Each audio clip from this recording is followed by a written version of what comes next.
معانا عمر الشيخ. اتفرج عليها، بتفرج على الهايلايتس وانزل اطبق في التمرين آه. على طول. حتى والله كان كابتن ياسر بيجي يشتكي لبابا، يا استاذ هاني بقول لحضرتك بعد اذنك الغي له الاشتراك عشان بينزل كل يوم ببندانه وما بيبصيش الكوره والله العظيم. الباسكت بول دوت بوردرز دي على طول اي حد بيروح بتبقى معلمه معايا قوي. لك انا دخلت الطياره كنت قاعد كده ويانس بقى وعيلته قاعدين جنبي، وفوجئت ان انا بتفرج على الدوكيومنتري بتاعته على امازون. هتلاقيه برضو حاطط لقطات منها وهو في الباسكت بول بوردرز وهم مسافرين ومش عارف ايه. فهو كان متكحرت خالص راكب ايكونومي المعلم قاعد جنبي يعني فاهم. حتى كنت انا والصناديلي في الفرقه في نفس الفرقه مثلا يقول لنا حاجه ويقول لي يا اسطى بقول لك انا هطلع اعمل لك سكرين والموضوع خلاص خلاص ما فكك باللي بيقوله. فكك اللي هو بيقول. الراجل ماسك الهورنتس يعني عادي يعني. 3 on 3 لعبه مختلفه تماما بقى عن 5 on 5. كان الاكسبيرينس بتاعتك ايه في اللعبه 3 on 3 يعني؟ كان اعتقد ده كان اول كاس عالم اساسا يتعمل في 3 on 3. كانت ساعتها لسه بادئه انها تبقى جلوبال يعني والفيبا تبدا تدي اهتمام. كانت حلوه ان انا حسيت ان احنا نقدر نكمبيت يعني. احنا في البطوله دي اعتقد خسرنا من فرنسا مثلا فرق 3 او 4. وكان فرنسا فيها عالم منها رايحين جونزاجا دلوقتي، واحد منهم بيلعب في اليوتا جاز.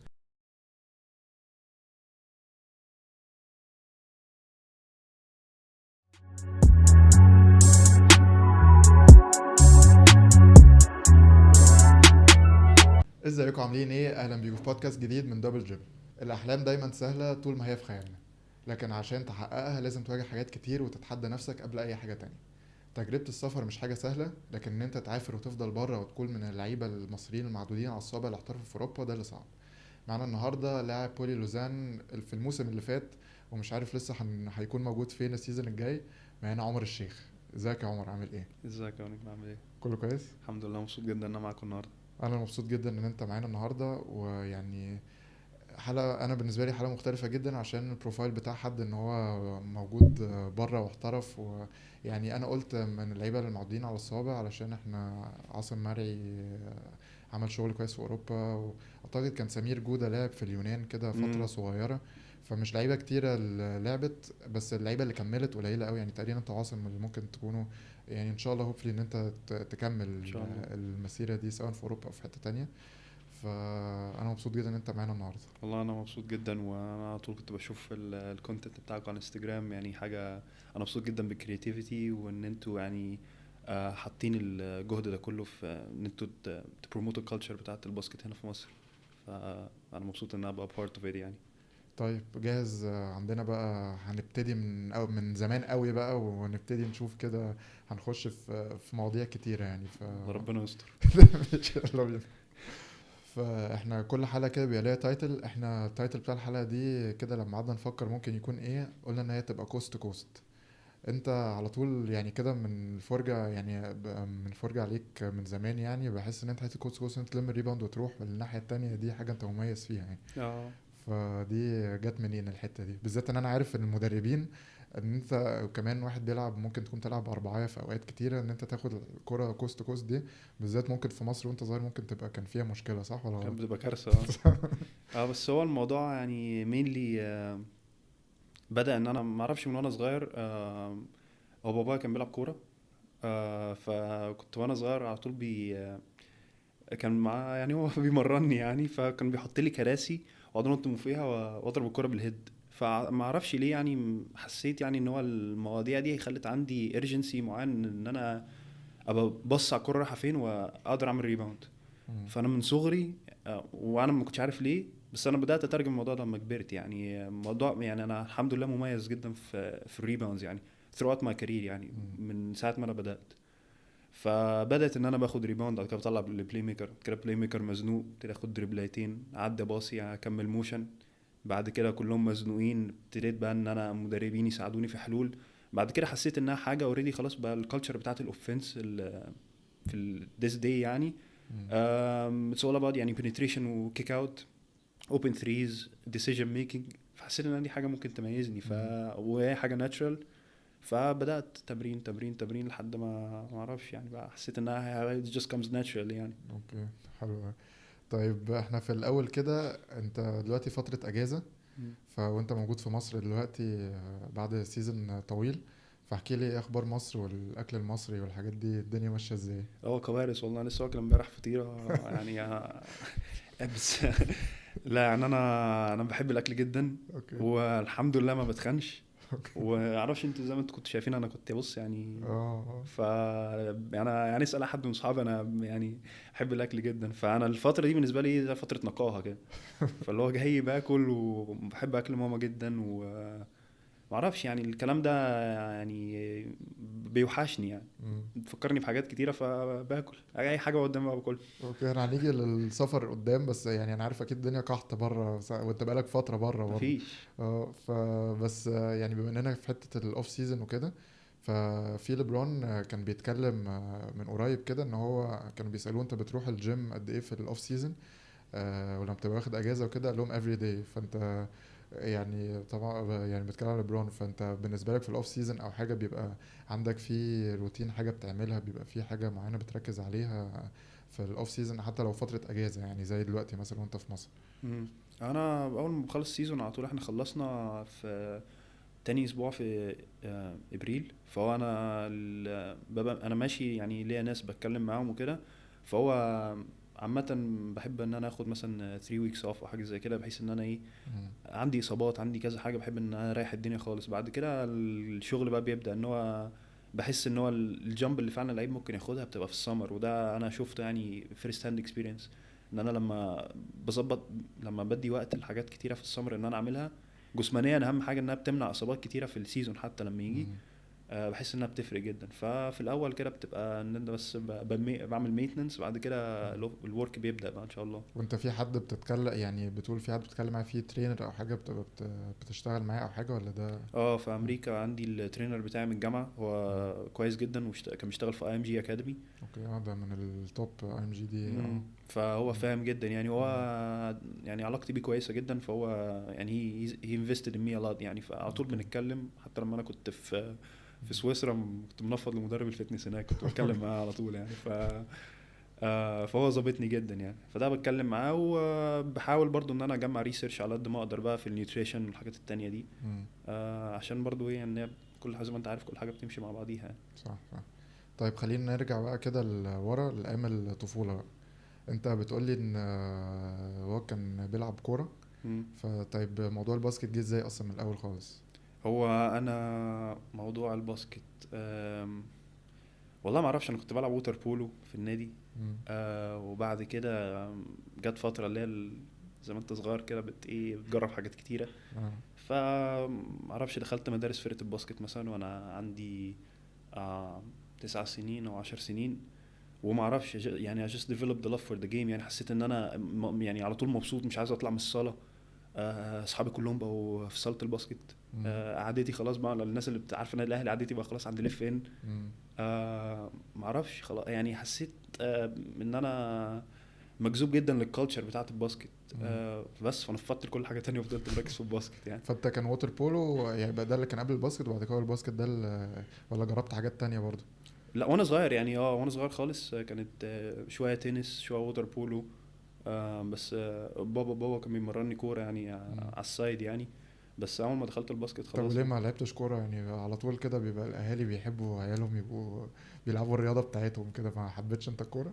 مش ما حبيتهاش، بس ما عشان برضه سؤال سياسي ده اتضايقوا مني. بس هو يعني والله حتى كان بيكلمني في الموضوع ده من يومين، بيقول لي انت بص، انت لو كنت لعبت كوره كنت زمانك جون دلوقتي مش عارف. بس ما اعرفش يعني، ما كنتش، مش ما حبيتهاش، بس انا كنت I just got drawn يعني للباسكت يعني. اوكي. حسيت ان انا عايز ابقى في الملعب على طول، ملعب اوكي الباسكت، عايز العب باسكت. ماشي. ف...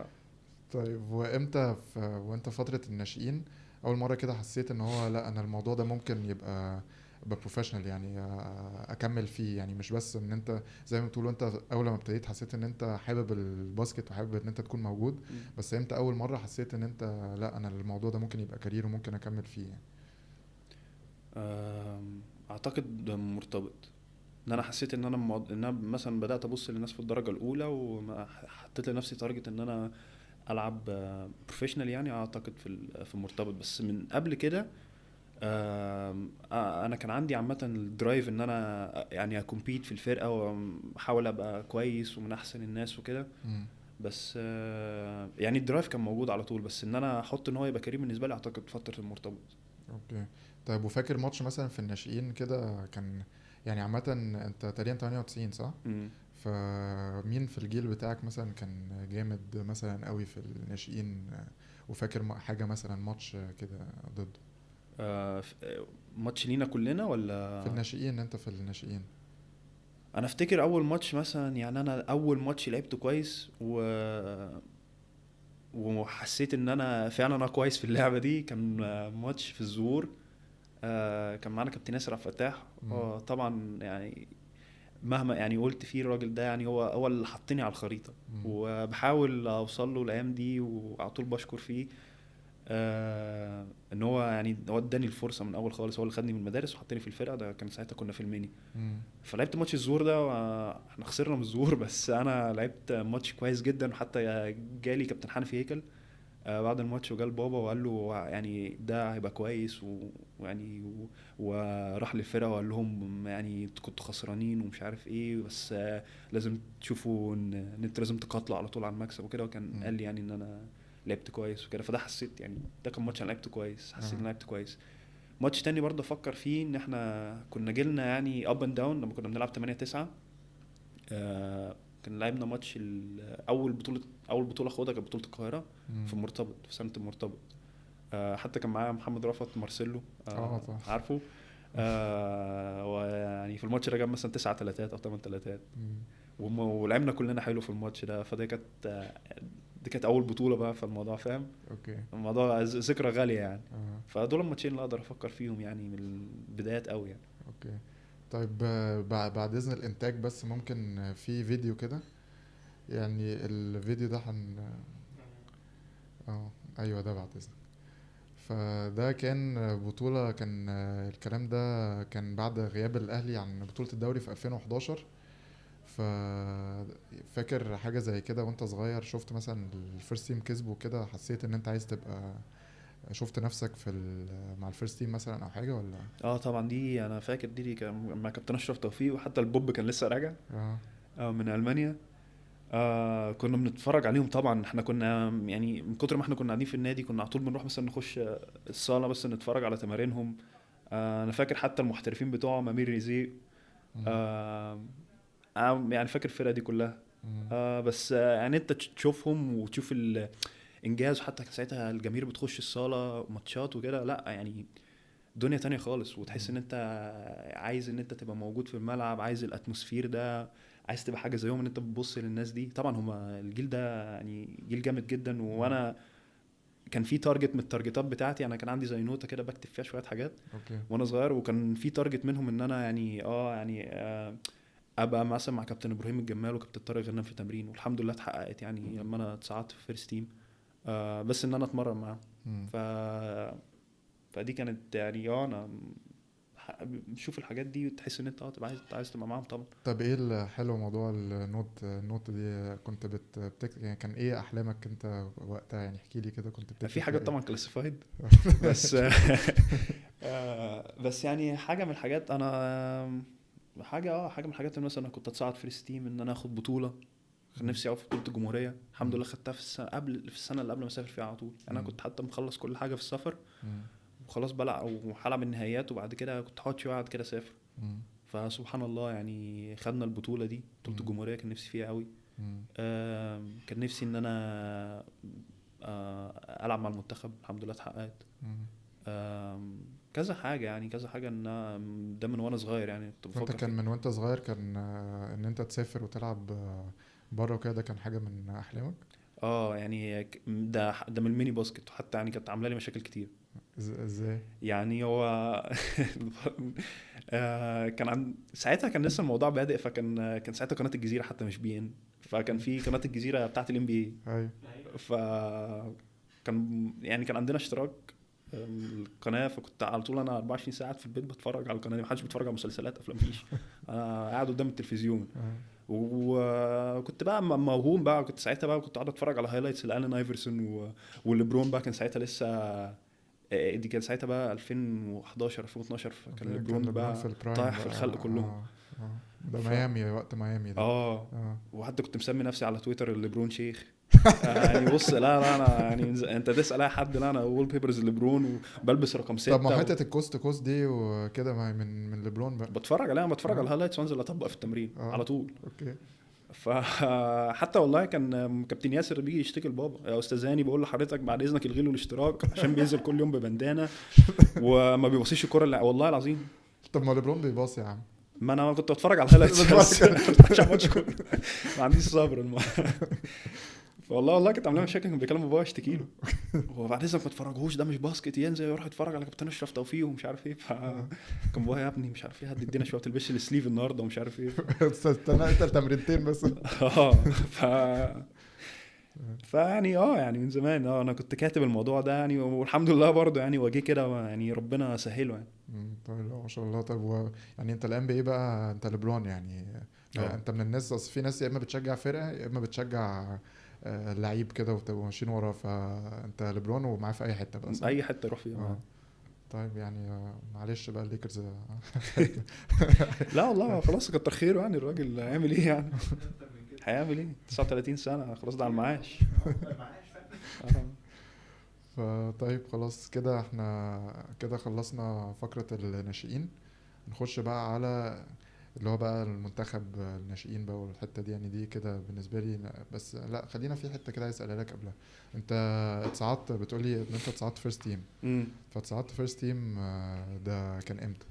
اول سنه كابتن طارق خيري مسك فيها، فدي كانت اول سنه 18 ليا. اوكي. بعد سنه المرتبط على طول. وكان ايه يعني الموضوع جه ازاي؟ وانت اتمرنت، لعبت حاجة في الفيرست تيم ولا بس اتصعدت اتمرنت؟ لعبت معاهم ماتش كذا ماتش في الاول في بطوله القاهره. انا فاكر ماتش الجيش ولعبت معاهم ماتش القاهره. مش فاكر ماتش، اعتقد نزلت كان في ماتش التامين بطوله القاهره. لعبت معاهم كذا ماتش. طب وحسيت بفرق بقى بين الناشئين والفيرست تيم؟ شاسع. ايه بقى؟ الكالتشر طبعا. حسيت ان كل تمرينه جد. كان ساعتها هم يعني بيحاولوا ان هم يظبطوا الكالتشر. كان ساعتها في ناس كتيره جايه جديد. كابتن طارق كان لسه ماسك. فهم لا، احنا السنه دي سنه مختلفه والناس حتى كابتن طارق كان لسه راجع، كابتن طارق غنام. كان في ساعتها كابتن شافعي، انا مش عايز انسى حد طبعا. الناس دي كلها كانت عايزه، كانت فيري ديترمند يعني انها يكسبوا الدوري، ان هم كانوا على طول بالموضوع كان بيبقى فيري كلوز. بس اخر دوري كان خدوه كان هو ده اللي هو 2011. فحتى السنه دي برضه انا لما خدوا فيها دوري، بس انا كنت ساعتها بقى في امريكا. اوكي. فكان الموضوع لا، تمرين تمرين تمرين.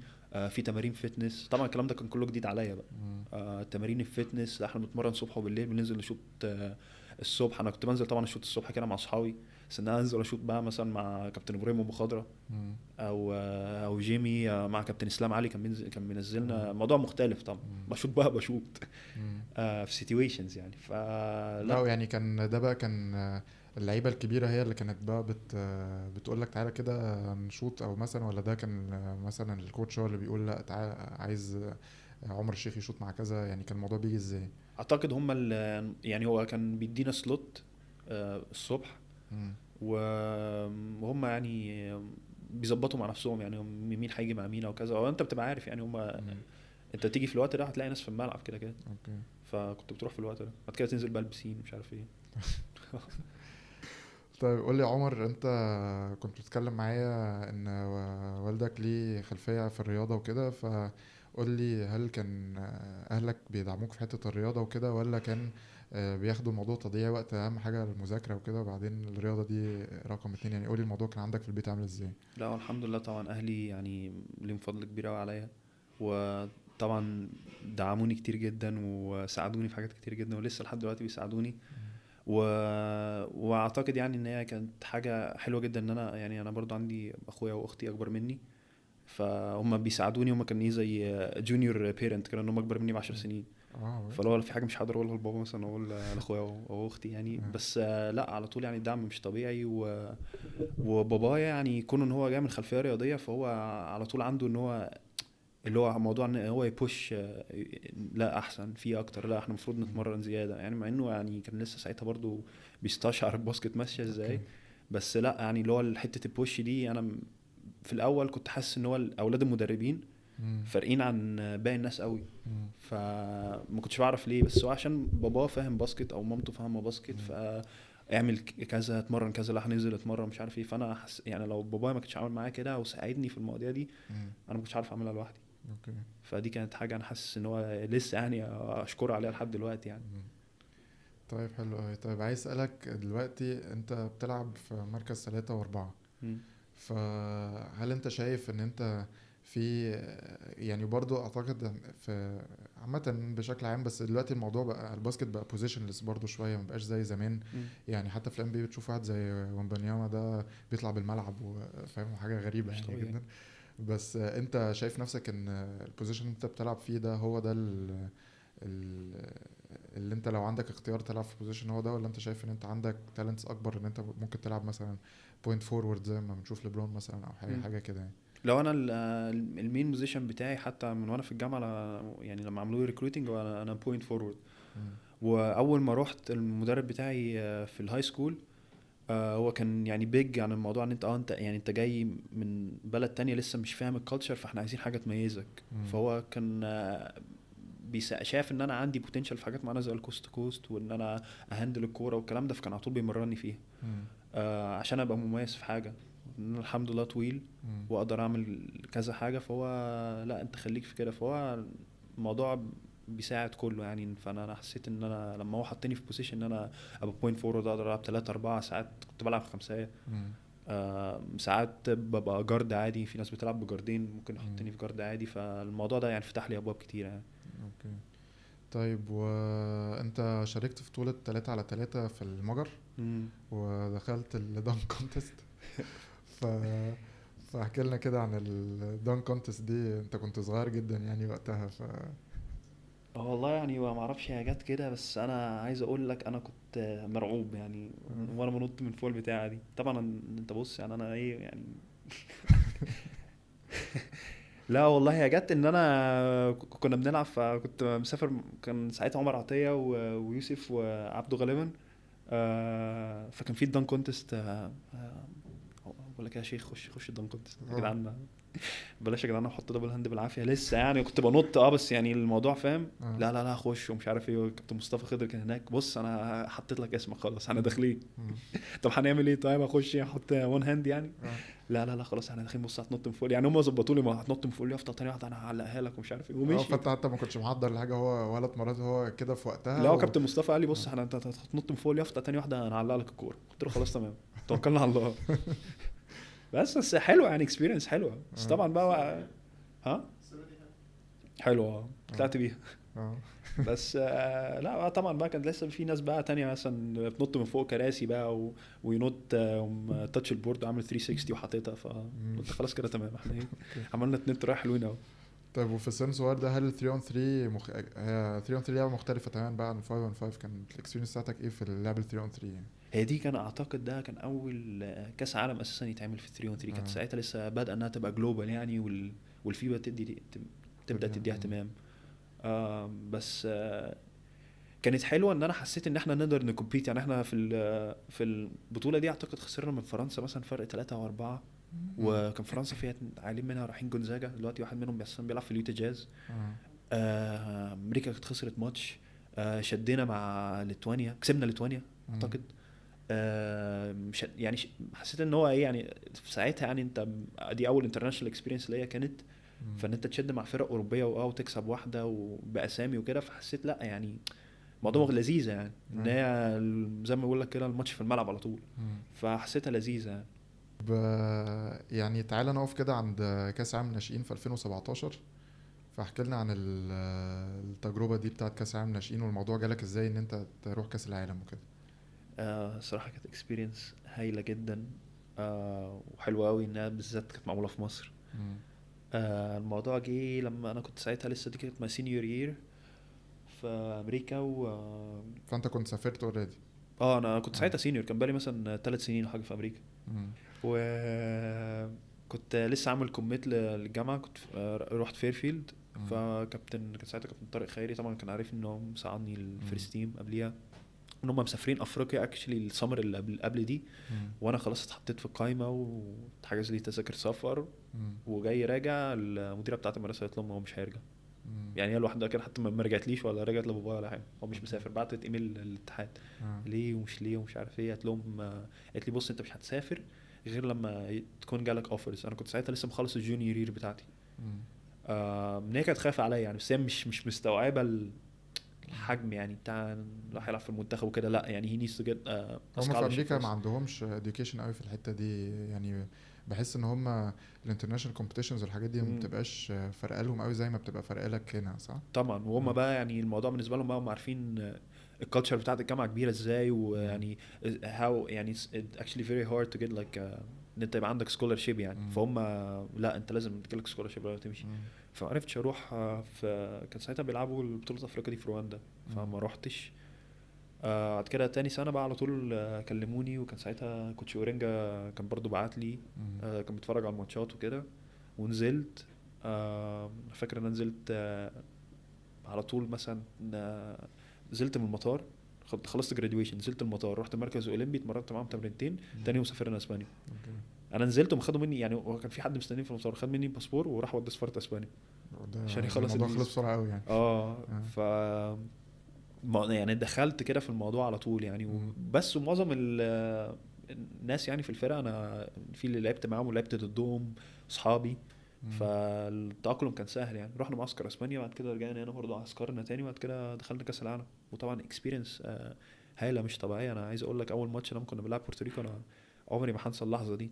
ان انت انا داخل الملعب ومش عارف كان في مش عارف مثلا كام مثلا 30,000 كان حاجه زي كده. ده كان اول مره بقى تبقى في والصاله الاستاد دي، الصاله رقم 1 دي صاله ضخمه مش طبيعيه. وانا ساعتها بقى يعني ما لعبتش في صرح زي كده خالص. وداخل انا فاكر كانوا قدموا منتخب بورتوريكو، بعد كده قال لك منتخب مصر، وكميه هيصه مش طبيعيه. انا كنت خلاص بقى قلبي هينط برا صدري خلاص. بس يعني كان ماتش حلو قوي، والاكسبيرينس مش طبيعيه. وكل ماتش بقى كان يعني الموضوع بيحلو اكتر من ان انت خلاص يعني طبعا عارف انت اول ما بتنزل بقى خلاص الماتش انت بتنسى كل حاجه، بتركز في الماتش بس. انت خلاص بقى الجماهير وراك، الناس بتشجع، في ادرينالين كده مش طبيعي، ادرينالين مش طبيعي. والناس مبسوطه بيك. انا بقى لسه راجع، وفي ناس بقى بشوفها مدربيني بتوع زمان، حاسس بقى ان هو ده عمر الصغير مش عارف ايه ده، بص يعني فاهم كده بقى. الناس بقى ما شفتهاش بقى ولا 10 سنين. فلا يعني انا كنت الحمد لله مبسوط، واهلي كلهم حضروا، اصحابي كلهم حضروا، فكانت اكسبيرينس حلوه قوي. كان في ستيل ودانك كده كان في التوب بلايز البطوله في ماتش ليتوانيا. فاكر اللقطه دي؟ كانوا خسرانين كتير بس كانت بلاي حلوه. كنا خسرانين كتير فكان لازم نعمل حاجه. لازم نعمل حاجه. وانا الكوتش كان قال لي بريس بقى عليه بقى خلاص فول كورت احنا هنبريس، فضغطت عليه هو بقى معرفش فامبلد البلاي ايه وبوستر كمان. قلت اعمل اي حاجه وقلت ابص له بقى احنا موجودين ما يعني. بصيتش قوي برضه، انت خسرانين كتير برضه. مش هروح اقبل عليه بقى مش هينفع. طيب وكان في ماتش الارجنتين، كان الماتش كنا احنا كسبانين طول الماتش تقريبا كان ايه بقى يعني؟ احكي لي كده برضو، انتوا الماتش ده كنتوا محضرين له ازاي يعني؟ الماتش انا فاكر ان هو كان عليه انفاسيس جامد قوي ان احنا انت كسبته، انت دخلت خلاص مع الثمانيه اللي فوق. ده كان الماتش اللي بعد دوري المجموعات، فانت في دور ال16 كسبت، انت عديت، انت بقيت في اول 8. ده محدش كان ساعتها عمل كده قبل كده اعتقد، لسه برضه ما دخلناش. وفرقه الارجنتين احنا مش بنلعب مثلا امريكا ولا كندا ولا، ما كانش حد تقيل يعني. وكنا لعبناهم ماتش ودي قبل البطوله اول ما جم مصر، واعتقد الماتش خلص ايكوال. الماتش خلص ايكوال جيم، ما رضناش نلعب اوفر تايم. فاللي هو احنا عارفين احنا ممكن نكسب. كنا اكشلي راكبين عليهم طول الماتش. ما انا بس ما اعرفش والله يعني. انا اعتقد ان احنا بس يعني داون ذا ستريتش يعني we didn't make يعني ما جبنا، عرفناش نجيب سكور في الاخر. كان في يعني رونج ديسيجنز كتيره، و عارف اللي هو هتحس ان هو ماتش هرب في الاخر يعني. فدي كانت حاجه لسه يعني والله ساعات لما مثلا بتفرج او بفتكر بتضايقني ان هو كان هيبقى انجاز وفي بلدك، واحنا كنا متضايقين جدا بعد الماتش ده. بس يعني هو قدر الله ما شاء فعل بقى. طيب تعالى نرجع كده خطوه لورا بقى، بدايه السفر. موضوع السفر بقى جالك ازاي؟ انا عارف انت رحت مدرسه اسمها نوكس، فالموضوع جه ازاي اصلا من الاول ان انت تسافر اصلا من الاول خالص؟ بعد لما رحت انا كنت متجمع مع منتخب 96، بعد كده سافرت بطولة بطوله 3 اون 3. بعد كده بعتوا لي انفيتيشن في الباسكتبول وذ بوردرز، اوكي. ودي كانت من احلى الاكسبيرينسز في حياتي كلها. على طول الناس الباسكت بول ويزاوت بوردرز دي على طول اي حد بيروح بتبقى معلمه معايا قوي يعني. حتى انا قبل ما اسافر انا فاكر كنت بتكلم مع جيمي وعماره.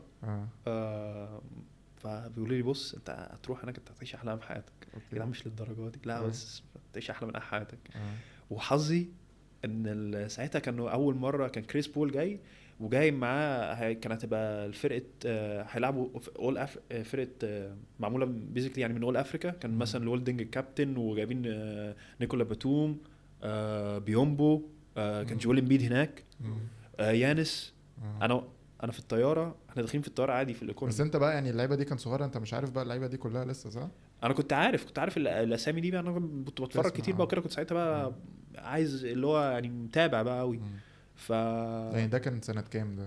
ده 2015. أوكي. السنه اللي سافرت فيها. بس بتكلم على امبيد ويانس وكده، دولت كانوا لسه في الاول ما لسه كانوا مكحرتين. انا بقول لك انا دخلت الطياره لقيت يعني انا كنت قاعد كده ويانس بقى وعيلته قاعدين جنبي. وفوجئت ان انا بتفرج على الدوكيومنتري بتاعته على امازون. اوكي. هتلاقيه برضو حاطط لقطات منها وهو في الباسكتبول ده بوردرز وهم مسافرين ومش عارف ايه. فهو كان متكحرت خالص، راكب ايكونومي المعلم قاعد جنبي يعني فاهم. فانت ام بي بتاع ايه يعني لا بس الموضوع كان لذيذ، وانا كنت يعني عارف بس ما كنتش فاهم يعني ايه اللي بيحصل. الان بي بلايرز يعني كان بقى كريس بول موجود. كريس بول كان موجود، باو جاسول كان موجود، مارك جاسول كان موجود، ايفان تيرنر، كينيث فريد. كينيث فريد وقتها كينيث فريد ده كان وقتها كان جامد موت. كان ساعتها بقى في الناجتس وبعد كده راح المنتخب بتاع امريكا لما لعبوا في اسبانيا. فكان في البيك بتاعه. هو كريس بول كان المدربين بتوعي، ومونتي ويليامز اللي ماسك ديترويت دلوقتي.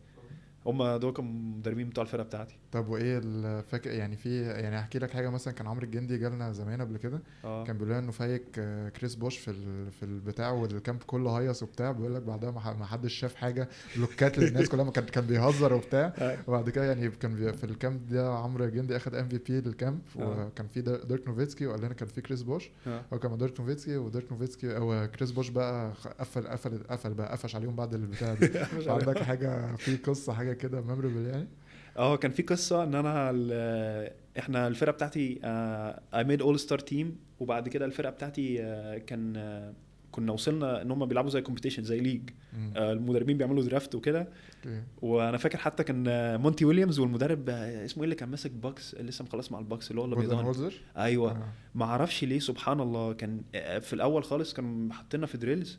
الراجل كان بيجي يقعد يكلمني وكان ما اعرفش حبيبني ليه. انا مش فاهم. يعني كنت بضيع عليه بسوم يعني. كنت بلعب كويس بس اللي هو مش جامد اللي هو في يعني ما اعرفش. يمكن انا كنت بعمل حاجه انا مش شايفها يعني. بس كان جابني على السايد. بس حبيته دلوقتي. الراجل ده شكله كان عنده نظره ليه نظره والله. جابني على السايد وقعد يقول لي، قعد يسالني اسئله كتير قوي عن انفورميشن ومش عارف ايه، وخلى واحد يجي يكتب الانفورميشن بتاعتي. بعد كده بقى انا نزلنا حطونا في زي سكريمج كده بحيث المدربين يختاروا. نزلت دوست على العيال كلهم بقى. ثقه مش طبيعيه وثقه مش طبيعيه.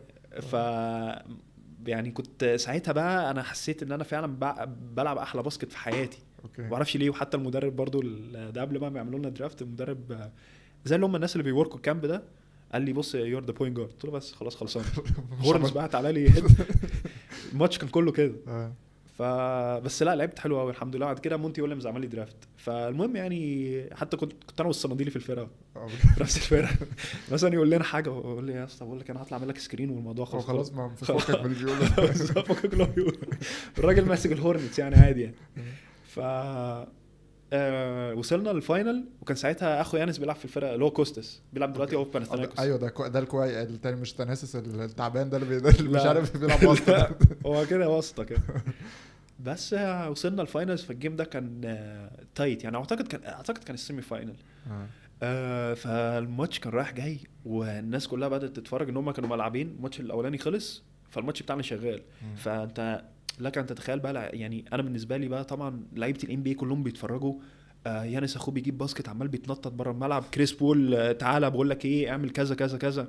حضرتك يعني انا مش فاهم يعني. انا مش فاهم هو بيقول لي ايه. وانت كان بتتكلم انت كنت متابع الام بي جامد يعني. فانت ده بالنسبه لك حلم يعني. حلم مش طبيعي. انا عارف الناس دي يعني. انا بتفرج عليهم. فاللي هو حاطط ايده على كتفي وبيكلمني. كريس بول كان وقتها ده برايم يعني. كريس بول كان جامد قوي بقى كان اول ستار.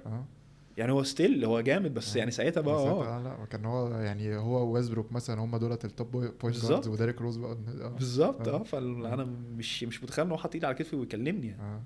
ف بس يعني الماتش ده لعبته حلو جدا. فانا فاكر بقى لقطه كان 4 بوزيشنز ورا بعض، اخويا نسي سكور، انا وهو كنا ماسكين بعض، كنا حد يعني احنا كنا اتصاحبنا على بعض في الكامب ده، هو يسكور كوستس ده يسكور انا مسكور، هو يوم سكور انا مسكور. حصلت مثلا 3 مرات ورا بعض. بعد كده اخر مره هو عدى مني وحطت ريفرس، اوكي. فالدنيا هاجت ويانس قام نزل الملعب وقام جاي لي في وشي وقعد يتنطط. فانا اللي هو انا مش فاهم يعني، انا مبسوط وفي نفس الوقت متضايق انا يعني هو عايز اسلم عليه وفي نفس الوقت يعني لا انا قمت رايح وما اعرفش هي جت كده يعني طالب سكرين وحاطط وان دريبل وقمت عامل ريجكت السكرين، معلم وقع قمت داخل حاططها دنك. اوكي. بس قام طالب تايم اوت بقى، لقيت العلبه بتجري عليا ومش عارف ايه ويانس نزل قام مسلم عليا. فبس فكانت يعني لا بقى انا فاكر اللقطه دي حتى اول ما رجعت، اول حاجه ما رجعت كنت بقول لاخويا بقول لك ايه انا مش مصدق اللي حصل، لازم احكي لك. فلا خساره الحاجات دي ما بتبقاش متصوره، خساره متصوره والله اعتقد متصوره ان انا بعديها رحت الام بي جلوبال كامب اللي هو كان في كندا، كانت ساعتها كوبيز لاست اول ستار جيم. عندك البتاع دي لو عندك حاجه وكده ابعتها لي. انا بحاول لسه اجيبها لحد دلوقتي، بس انا فاكر ان هم كان عندهم سنيبتس للكامب ان هم كانوا عاملين بيصوروا. اوكي. فكان نفسي يعني ان انا يبقى معايا، بس اعتقد كان عايزين ريتش اوت نوصل لمسؤول في الام بي اي لو سمحت. لازم بعدين دي حاجات مصريه. فايه فكنت بتقول كوبي ايه كوبي. وبعد الكامب ده هم كانوا اختاروا مثلا 5 من الكامب ده. فانا كنت واحد منهم ان احنا نروح الام بي جلوبال كامب. فهم كانوا بيجمعوا مثلا احسن 5 من افريقيا مثلا و7 من اوروبا كده يعني. في اللي هي الباسكت بول ده بوردرز في القارات بيجيبوا احسن الناس هم شايفين في الكامب ده، جمعوهم في جلوبال كامب في تورونتو. اوكي. فدي كانت كوبيز لاست اول ستار جيم. والدان كونتست فاكرها بتاعت زاك لافين وارن جوردن. ده انا كنت قاعد يعني مش كورت سايد سيت ورا الكورت سايد كده على طول، وشايف بقى الجنان اللي بيحصل ده. دي يعني من احلى دان كونتست في التاريخ اصلا. هي بالنسبه لي طبعا احلى واحده في التاريخ. انت بالنسبه لك كده خلاص مش هيجي زيها. لا لا لا فكان اكسبيرينس مش طبيعيه مش طبيعيه. ورحنا الاول ستار بقى، انت بتشوف بقى مين بقى يعني. بالنسبه لي بقى الناس اللي في الكامب دول بقى ناس بقى خلاص يا معلم، انا كوبي داخل بقى وليبرون ودي ويد، لا الناس كلها بقى اللي انت بتشوفهم بقى وانا صغير بقى. فالموضوع كان يعني اكسبيرينس مش طبيعي. طيب احنا رحنا الباسكت بول وذاوت بوردرز بس كنا بنتكلم على نوكس. فاحكي لي الموضوع يعني من باسكت بول وذاوت بوردرز ابتدى حد يكلمك او كده؟ وانا اول ما رجعت على طول لقيت ناس بدأوا يكلموني وكان في بقى الاوبورتيونيتي دي وكده. فانا طبعا يعني من زمان يعني فبابا قال لي رايك كده، قلت له انت رايك تسالني على ايه؟ انت عارف يعني. بس فدوست فيه على طول. ماما كانت متضايقه بقى شويه ومش عارف ايه وكده، فكر تاني ومش عارف ايه. لا حتى ساعتها انا فاكر رحت ان انا كنت عايز برضو راي حد، وكنا ساعتها بقى كان في الدخله الجايه كانت افريقيا مع المنتخب، كان بقى لسه هيتجمعوا كده. كابتن طارق كان معاهم، فسالت كابتن طارق واللي سالته بقى يعني على رايه كده كان كابتن ابراهيم الجمال جيمي. اوكي. قال لي بص اللي انا شايفه ان انت توكل على الله يعني. قلت له بس خلاص تمام. انت قلت كده خلاص تمام. خلاص تمام. يعني ده شخص انا ببص له من زمان ويعني شايف بروفيشنال هي از يعني، فعايز ابقى زيه. فلما هو بيديني ادفايس يعني فحبيت يعني ان انا تمام خلاص. وانا طبعا حاجه انا حاببها ونفسي فيها فسافرت. فكانت المدرسه يعني كلموك وكده ان انت تروح ولا ايه اللي حصل؟ الكوتش بتاعهم بقى كلمني، كان ساعتها في سكايب بقى زوم سكايب يعني على السكايب. فكلمنا وكده وقال لي بص تمام ده السيتويشن كذا كذا كذا واحنا بعت لي الترانسكريبت بتاعتك الشهادات وكده وهنظبط الدنيا كده. بعتت له قال لي تمام خلاص وكنت مسافر على طول. ممكن. فانت رحت انت حضرت ايه 3 سنين بتوع الهاي سكول ولا ايه؟ كان ساعتها 2.5 سنين. انا رحت في نص السنه. رحت انا فاكر ان انا رحت على ثانكس جيفنج على طول. اوكي. فقعدت السمستر الثاني بعد كده كملت بقى. طب وايه لما سافرت حسيت باختلاف بقى في اي حاجه يعني؟ كان الموضوع يومك بيبقى ماشي ازاي بقى في المدرسه او كده؟ في الاول خالص انا كنت حاسس ان انا في فيلم مش فاهم يعني اللي بيحصل بقى. ويعني طبعا بقى الناس كلها بتتكلم بقى بسرعه. حتى انا قاعد في MBC 2 يعني. ف بعد كده هم عندهم برضو موضوع ان انت ايه، هو مفيش وقت ان انت تجي ادابتد، وانا ما كانش عندي الثقافه دي، اللي هو بحس ان احنا مثلا حتى لما كنت بلعب هنا، لسه كام السفر، طب اي فتره تليين كده مش عارف، لا مفيش، انا نزلت. انت بتقول دخلت على نص السيزون يعني، فانت دخلت على طول على النار يعني. حسيت ببريشر على طول يعني. اه. المدرب لا يعني انت جاي هنا، انت جاي لسبب، مم. فاحنا دي مش سكولرشيب وكده يعني. حسيت بقى ان الموضوع فيري سيريس، والناس بقى اللي كانوا بيساعدوني ان انا اجي، خلي بالك انت لازم الكلاسز بتاعتك، لازم الجي بي بتاعك ما يقلش عن كذا. ايه الناس اللي بيساعدوك؟ الناس بقى اللي اه. هم يعني فاسيليتيتوا الموضوع اللي في النص اوكي. بين المدرب وبين هنا. اه. اه. يعني في حد هنا برضو ساعة معاك في الموضوع يعني؟ كان اللي كان حلقة الوصل مينلي من المدرب، وهنا كان فيه شخص لتواني، وهو كان بيتعامل مع احمد. احمد عبد الله. ف اه. يعني عشان مم. احمد عبد الله يجيب الكونتاكت بتاعي يعني. احمد برضو لا احمد يعني برضو في لعيبة كتير قوي سعيدة تسافر. شخص محترم قوي اه يعني، جدا. اه. ويعني very trustworthy يعني، اه. ساعد ناس كتير يعني. اه. فهو كان اول ما انا وصلت بقى، انا كنت لسه بتشيكن مع احمد، بس احمد ما كانش موجود هناك. مم. فانا كنت على طول بقى مع اللي هو الايجنت الليتواني ده. مم. فهو كان بيجي حتى يمرني في المدرسه وكده، بس اوكي. لا انا عايزك تفهم this is serious يعني. انت دلوقتي كانك برو، اه. ان هم حاطين فيك مبلغ اكس. اه. مدرب جايبك هنا فور ريزون، وهو مش جايبك يديك الاوبورتونيتي دي عشانك مم. انت عشان تروح الجامعه، لا ده مم. هو انت جاي هنا عشان تخدم المدرسه دي، عشان هم عايزين البروجرام يجمد. صح. فانا ابتديت بقى ابص للموضوع بنظره مختلفه بقى، اللي هو يعني nothing's for granted. يعني I gotta earn the opportunity، وهم مش هيدوني بريك ان انا جاي مم. هنا مطلوب مني حاجه معينه. اوكي. فكان الترانزيشن في الاول كان صعب. مم. بعد كده بقى لما خلاص بقى انت بدات بقى تخش في الدنيا وكده، فالموضوع بقى هو ده ده اللي انت متعود عليه، ده النورمال. اوكي. فانت كان بيومك في المدرسة، كان بتتمرنوا اكتر من مرة، كنتوا بتعملوا ايه؟ كنا بنصحى، كانت بوردنج سكول، فانا كنت قاعد في المدرسه. اه اصلا ده هو كمان بوردنج سكول، ده انت نظام يعني. اه. اه. فاللي هو لا ده كان في لايتس شات داون بالليل على الساعه اه. 10، مفيش لايت، ولازم توارب باب الاوضه، اه. وناس مدرسين اللي هم اللي بيبقوا بايتين في الدورم اه. بيخشوا يعدوا يشوفوا. مم. لو شافك مثلا ماسك الموبايل ولا حاجه، اخش مش برزاله يعني، بس اخش اقول لك سيب الموبايل مثلا. اوكي. وناس كانت بتحترم نفسها بقى. بس اكيد ده اداك ديسيبلين برضو، او خلاك اداك حته التزام، اكيد ساعدك في الجامعه، عشان عارف الجامعه بقى قصه تانية خالص بقى عن المدرسه برضو، قصة صح؟ تانية، انت اه. فري خالص. اه. فهو من الاول كده الموضوع المدرسة، انا الحمد لله ان هو جه كده، ان انا بدأت افهم الدنيا ماشية ازاي. مم. بدأت هم برضو كان المدرسة دي very highly academic، مم. فهم كانوا بيطلبوا مني حاجات انا بتطلب مني في الجامعة واسهل، مثلا في الجامعة مم. ممكن تبقى اسهل لي. اوكي. كان مثلا اضطريت ان انا اعمل كابستون، اكتب مم. مثلا بيبرز 12. انا اول ما رحت طلب مني، فاكر بروجكت على، كان في ساعتها في الهيستوري. اوكي. قلت له تمام خالص، زي ما انا بعمل في مصر، قمت رايح على الويكيبيديا كوبي بيست وحاططها اه. بتاع. قال لك ايه يا لقيت اسطى اللي انت عامله لقيت ده؟ عندي اجتماع مع المديره، اه. اصلا المدير على طول. انذار، وقالت لي المره الجايه رفض، ده بلاجيريزم ومش عارف ايه، ما ينفعش ان انت اه. تعمل كده. اوكي. فانت اللي هو ايه يعني، انا طب إيه يا جدعان، انا عملت ايه غلط؟ اه. ده لا انت لازم انت تكتب، وده يبقى مجهودك وكده. ففهمت بقى كذا حاجه بقى. مم. ففي الاول كنت مثلا بصحى، طب اصحى مثلا على الساعه 7، اروح افطر، وبعد كده يبقى عندنا تمرين، وساعات بيبقى عندنا تمرين الساعه 6. فخلص التمرين نروح نفطر، كلاسز من 8 لحد 11، بعد كده لانش، بعد مم. كده من 12 ل 4 كلاسز، بعد كده تمرين تاني، اوكي. تمرين فتنس الاول، بعد كده بنتمرن مم. بعد كده انت بعد اليوم ده كله انت خلاص بقى بتتعشى مثلا. برضه انا كنتش فاهم ليه بيتعشوا الساعه 6 5، او يعني لا كان ساعتها العشاء الساعه 7، ما بفهمش ليه يعني، مم. بدري قوي بالنسبه لنا يعني. اه. فبس لا خلاص انت الساعه 9 انت ميت، خلاص. اه. عايز تنام.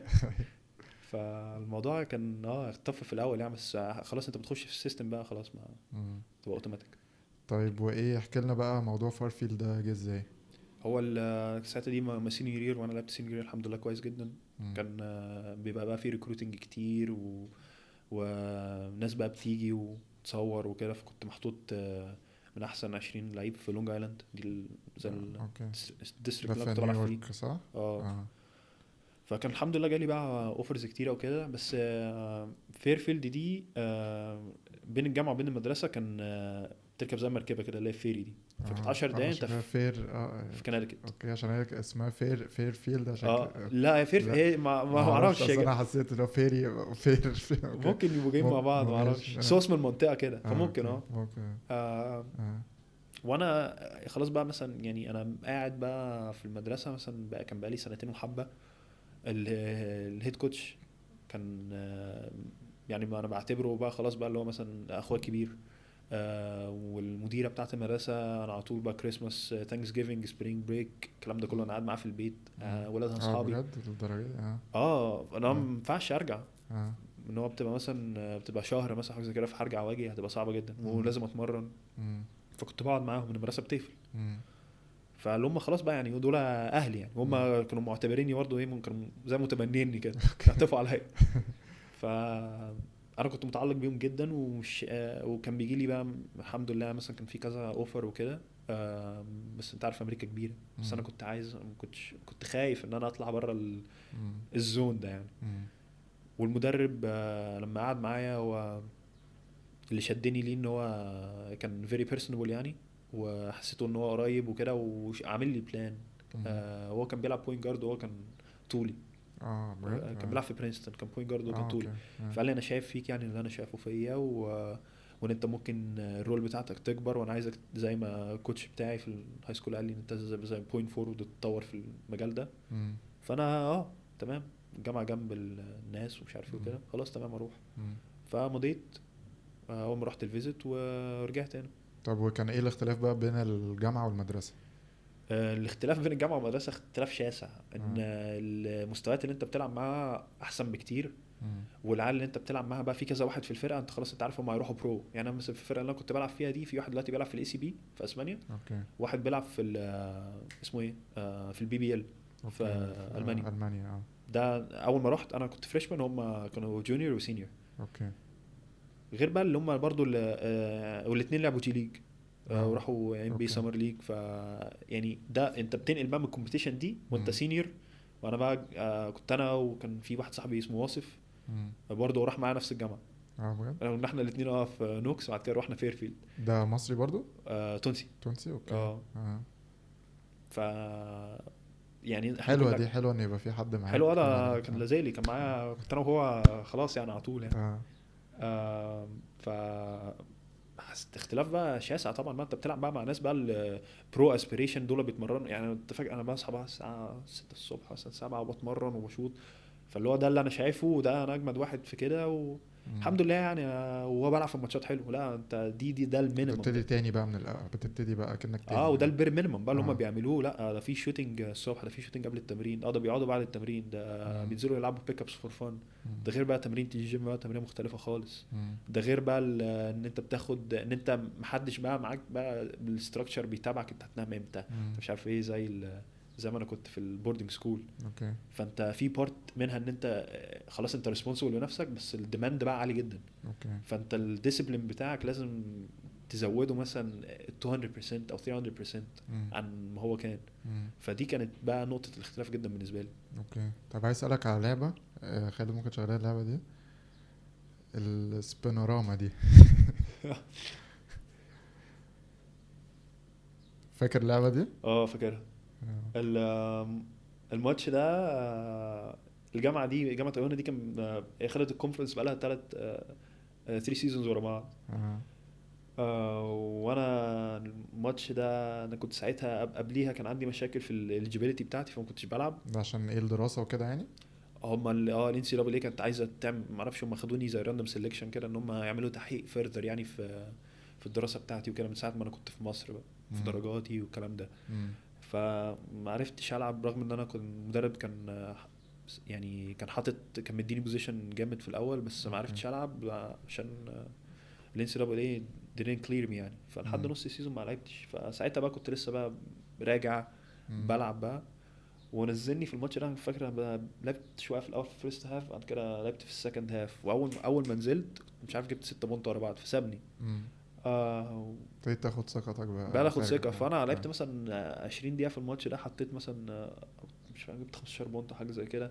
انا فاكر الماتش ده كويس جدا يعني. هو كان ماتش عارف انت اللي هو من الحاجات الميموربل يعني. طب كويس نحب نشكر تيم الاعداد. ورحنا اوفر تايم وكسبنا. والفرقه يعني هم كانوا اعتقد خسروا بس ماتشين طول السنه دي مننا ومن فرقه تانية.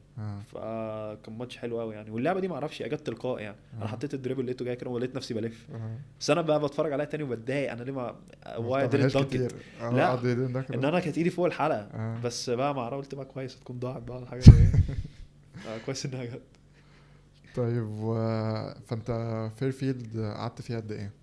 قعدت فيها 3 سنين. اوكي، وبعد كده يعني كان ايه السبب ان انت، يعني احكي لي برضو انت في ال3 سنين يعني كان انت يعني هي كانت المشاكل اللي عندك في المدرسة كانت هي المشاكل الاليجيبيليتي وبعد كده اتحلت وبعد كده الدنيا كانت تمام ولا ايه اللي حصل في بعد كده اتحلت، بعد كده دخلت في السيزون الحمد لله لعبت كويس. بعد كده حسيت ان انا ركبتي بدات توجعني. كنت ساعتها كنا لسه مخلصين السيزون ده فريشمان يير. بعد كده رجعت هنا جمعت مع المنتخب الكبير مع كابتن عمرو بخير. اه بجد؟ اوكي. آم، بعد ولعب كنا سافرنا لعبنا بطولة عربية ولعبنا الويندو بتاع كأس العالم هنا مم. في مصر. بعد كده رجعت تاني عشان بقى السمر براكتس فانت لعبت الفترة دي مع المنتخب يعني؟ اه اه. ده وبعد المنتخب الاول اللي احنا بنتكلم عن مم. المنتخب. اه. بعد كده اول ما رجعت بقى برضو وجع زياده ومش عارف ايه ومش فاهم فيه ايه. فرحت مم. الدكتور قال لي انت عندك الجامبر ني بس الحاله فيري سيفير يعني. مش مم. فاهم ليه. بعد كده اكتشفنا يعني عشان انا كنت بطول ساعتها. فكنت ساعتها 6 7 دلوقتي الحمد لله بالجزمه 6 9 يعني. اوكي، 6 ده اعتقد 2 متر و 4 3 و5. 4 5 اه صح. اه. اه. اه. ف بس فهي الموضوع كان خارج جدا عن ارادتي يعني. وفضل بقى مكمل. كنت باخد بقى انجكشنز مم. دي يعني بيدوني. وكل ده علشان هو انت مش عارف اصلا يعني ما كنتوش عارفين ايه المشكلة فهو احنا بنقوي وبنعالج ومش عارف ايه بس هو يعني ما هيعمل ايه يعني. هو اه يعني الوتر بيستريتش. صح. اه. ف فضلت بقى كده لحد مثلا برضو لحد نص سيزون بتاع فده كان السوفونير. مؤثر عليك اصلا في اللعب، مؤثر عليك اكيد يعني. اه ما اه. كنتش بلعب بقى خالص اه. لحد ما السوفونير بتاعتي. مم. برضو ما مش عارف العب ومصاب وكده. بعد كده بقى بدات العب تاني بقى السوفونير بتاعتي بس برضو ايه في نص سيزون تاني. مم. فالناس كلها كانت دخلت في الروتيشن. المدرب كان عمل بلان مش هيجي في نص السيزون مثلا. خلاص الناس بدات تلعب يعني. مم. فبدات اخش بقى اخد شويه مينتس وكده. وبعد كده بقى الجونيور بتاعتي المدرب بتاعي مشي. جه مدرب تاني بقى كان اوريدي كان يعرفني من زمان من ساعه الهاي سكول. اه. آه، من دون ذكر اسماء يعني. هو كان عامل لي ريكروت وكده. كان ساعتها اسيستنت. بعد كده راح جامعه تانية برضو كبيره بتلعب في البيج 10. كان مم. برضو اسيستنت فيها وكان عاملين لي هم كانوا عاملين لي ريكروت. وانا ما كنتش مم. عايز اروح عشان المدرب بتاعي طبعا عشان كان بعيد عن المدرسه. مم. وتاني حاجه عشان المدرب بتاعي الليفل از تو بيج. وهم قالوا ان هم هيجيبوك عشان تديفلوب. اوكي. انت ممكن تروح. فممكن ما تلعبش، هتقعد بالظبط. شوية بقى، يا بالظبط. تلعب يا ما تلعبش فريسك يعني. بالظبط. فقال اه. لي انت ايه بالنسبه لك؟ قلت له لا انا شايف ان انا بتحسن بالماتشات. مم. وده اللي انا شايفه ان هو الصح. انت مم. يعني التمرين مش هيعمل لك حاجه. التمرين غير الماتشات خالص. مم. فرحت فيرفيلد. فهو بقى جه مم. حظي. مم. فمن الاول يعني كان في زي يعني هو بالنسبه له يعني انا وهو we didn't get along يعني. رغم ان مم. انا مثلا كنت كان هو very statistical guy زيك كده. مم. فكان بيعمل بيستات التمرين كله. التمرين حتى كل التمرين بيستاته. اه. وانا يعني كنت leading in many categories في الستاتس اللي هو بيعملها يعني. طيب فايه ايه المشكلة يعني وهو ما بيلعبنيش فما برضه؟ فهمش. فخدت الورقه واديتها له. قلت له اه. بص انا بس انا مش فاهم انا ليه. you're very statistical guy تمام. انا اه. مش هكلمك اقول لك ليه ومش ليه. انا بس عايز اسالك هو ايه اللي انا ممكن اعمله عشان اتحسن. مع ان انا شايف ان انت الحاجات اللي انت بتطلبها انا بعملها. مم. ده الورقه اهو. مم. قال لي بص يعني I just يعني انا شايف ان انت you're not fit for my system وكذا وكذا وكذا. و طب قلت له ايه الحل؟ قال لي مم. قلت له خلاص give me my red shirt يعني I'm gonna transfer. مم. بس فحتى فالريد شيرت ده اللي هو ان انت هتقعد بقى ما تكملش الموسم وانت هتبتدي اه تشوف حتة تانية تلعب فيها صح؟ السنه مش هتتحسب عليا اه. اكاديميكلي بس اثليتيكلي لسه يبقى معايا السنه دي. اه. فبعديها بعد السنه لما خلصت حاولت ان اروح دي 1. هو مرضاش انت ي... فيرفيلد هي دي 1 ولا؟ مم. اه. فكان جاي برضه اوفرز تانية. الناس بقى اللي عارفاني من السنه اللي قبليها مم. وهاي سكول. فهو كان ساعتها لازم يساين حاجه ان انا ده قبل البورتال على طول. او البورتال كان لسه معمول السنه دي. بس هو كان مم. لسه المدرب لازم يساين ويفر ان هو يكتب فيها ان انا ماشي لسبب معين مش ماشي ان انا عايز امشي. مم. فما رضاش يقول السبب عشان مم. يعني هتطرنش الريبيتيشن بتاعته يعني. مم. فحسيت بقى ان هو يعني كل الابواب بتتقفل مم. وما في غير باب واحد. مم. المدرب بتاعي من الهاي سكول كان بيمرن مع واحد في جامعه ديفيجن 1. ده ابنه ماسك جامعه ديفيجن 2 جنب مم. برضو في المنطقه اللي هي في كانت ماساتشوستس. مم. جنب الست اللي هي المديره اللي أنا كنت مم. بقعد معاها دي. ومفيش حاجه تانية. مم. وهو ده اللي قدامي. طب يعني كنت ساعتها بقى كان وقت وحش قوي. كان ساعتها بقى كوفيد جت. مم. مفيش حاجه بتتعمل، انا بقى مش عارف مستقبلي رايح فين. مم. طبعا uncertainty غير طبيعيه. مم. بس خلاص تمام، مش قدامي حاجه زي كده، I committed يعني. فنزلت ديفيجن 2. اه اه. وحسيت بقى ان يعني دي حاجات بقى طبعا انت مش كل حاجه هتحصل لك في الحياه يعني تفهم حكمتها، بس انا دي مم. حسيت ان هو ساعات لما ربنا بيقفل كل حاجه هو بيبقى موديك لحاجه معينه، مش بيقفل كل حاجه عشان انت بتعمل حاجه وحشه مم. وانت مقصر مع نفسك. مم. يعني لو انت مقصر مع نفسك وكده ضميرك هيأنبك، انت تبقى مم. عارف. مم. بس لما تكون بتعمل كل حاجه في وسعك وبيبان كلها مقفله، يعني هو اكيد بيزوقك ربنا في حته سايب لك معينه. حاجه في حته تانية انت مش شايفها دلوقتي. بالظبط، هو اه. بيزوقك في حاجه معينه. اه. فرحت برضو، اما اول ما رحت السيزون جت كانسل. مم. فسنه تانية دي سنه بقى انا ما لعبتهاش، فسنتين ورا بعض أنا ما بلعبش. مم. فطبعا بقى الضغط بقى وانت يعني. بتقول الفتره دي كورونا كمان، اه فانت تقريبا رجعت الفتره دي صح؟ رجعت فين؟ هنا مصر؟ ما لا فضلت كنت محبوس اه. هناك في امريكا، اه. بس الصيف بقى قضيته كله كامل بقى، قعدت ال4 شهور هنا في مصر مع اهلي، مم. فدي كانت حاجه حلوه الحمد لله. مم. ان انا آه السبيريت بتاعتي كانت ما حلوه. فكرتش بقى في لحظه ان انت ترجع بقى يعني ما الدنيا مقفله بره طبعا فكرت، اه. طبعا فكرت، بس سبحان الله يعني انا دي كانت اخر سنه ليا، فانا قلت انا مش هعمل كل ده على الاقل ما اطلعش ما اخلص ما التعليم. تخرج اه بالظبط. بالذات ان انا يعني حاجه اهلي مركزين فيها قوي التعليم يعني. مم. ف... انت كنت فقلت احط بتدرس دي. ايه اصلا يعني؟ كنت بتدرس ايه هناك؟ كنت عامل دبل ميجر ماركتنج ومانجمنت اوكي. مم. بزنس. ف مم. قلت خلاص هخلص تعليمي بعد كده اشوف الدنيا في ايه، مم. هلعب يعني ايه، هشوف فرصه مم. اخيره. اوكي. فرحت اسامبشن بقى ساعتها. واسامبشن دي 2.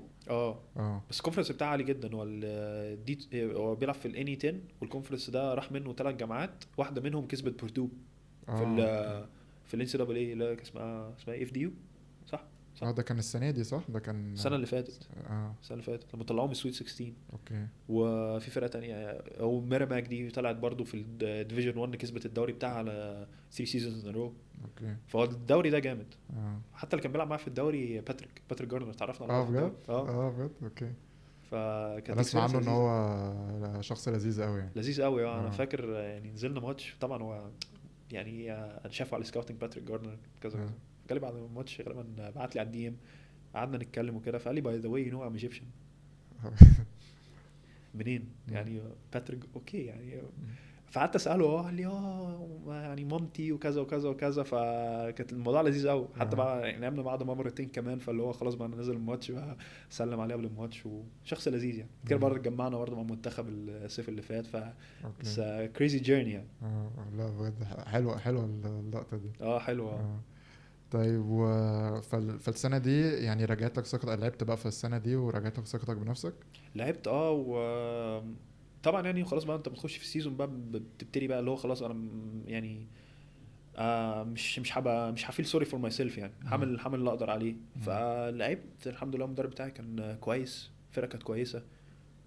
كنا بنساعد بعض واندد اب يعني ان انا اول حاجه طبعا رجعت لي ثقه في نفسي. تاني حاجه ان انا ارقامي كانت حلوه بالنسبه للسيزون يعني والمينتس.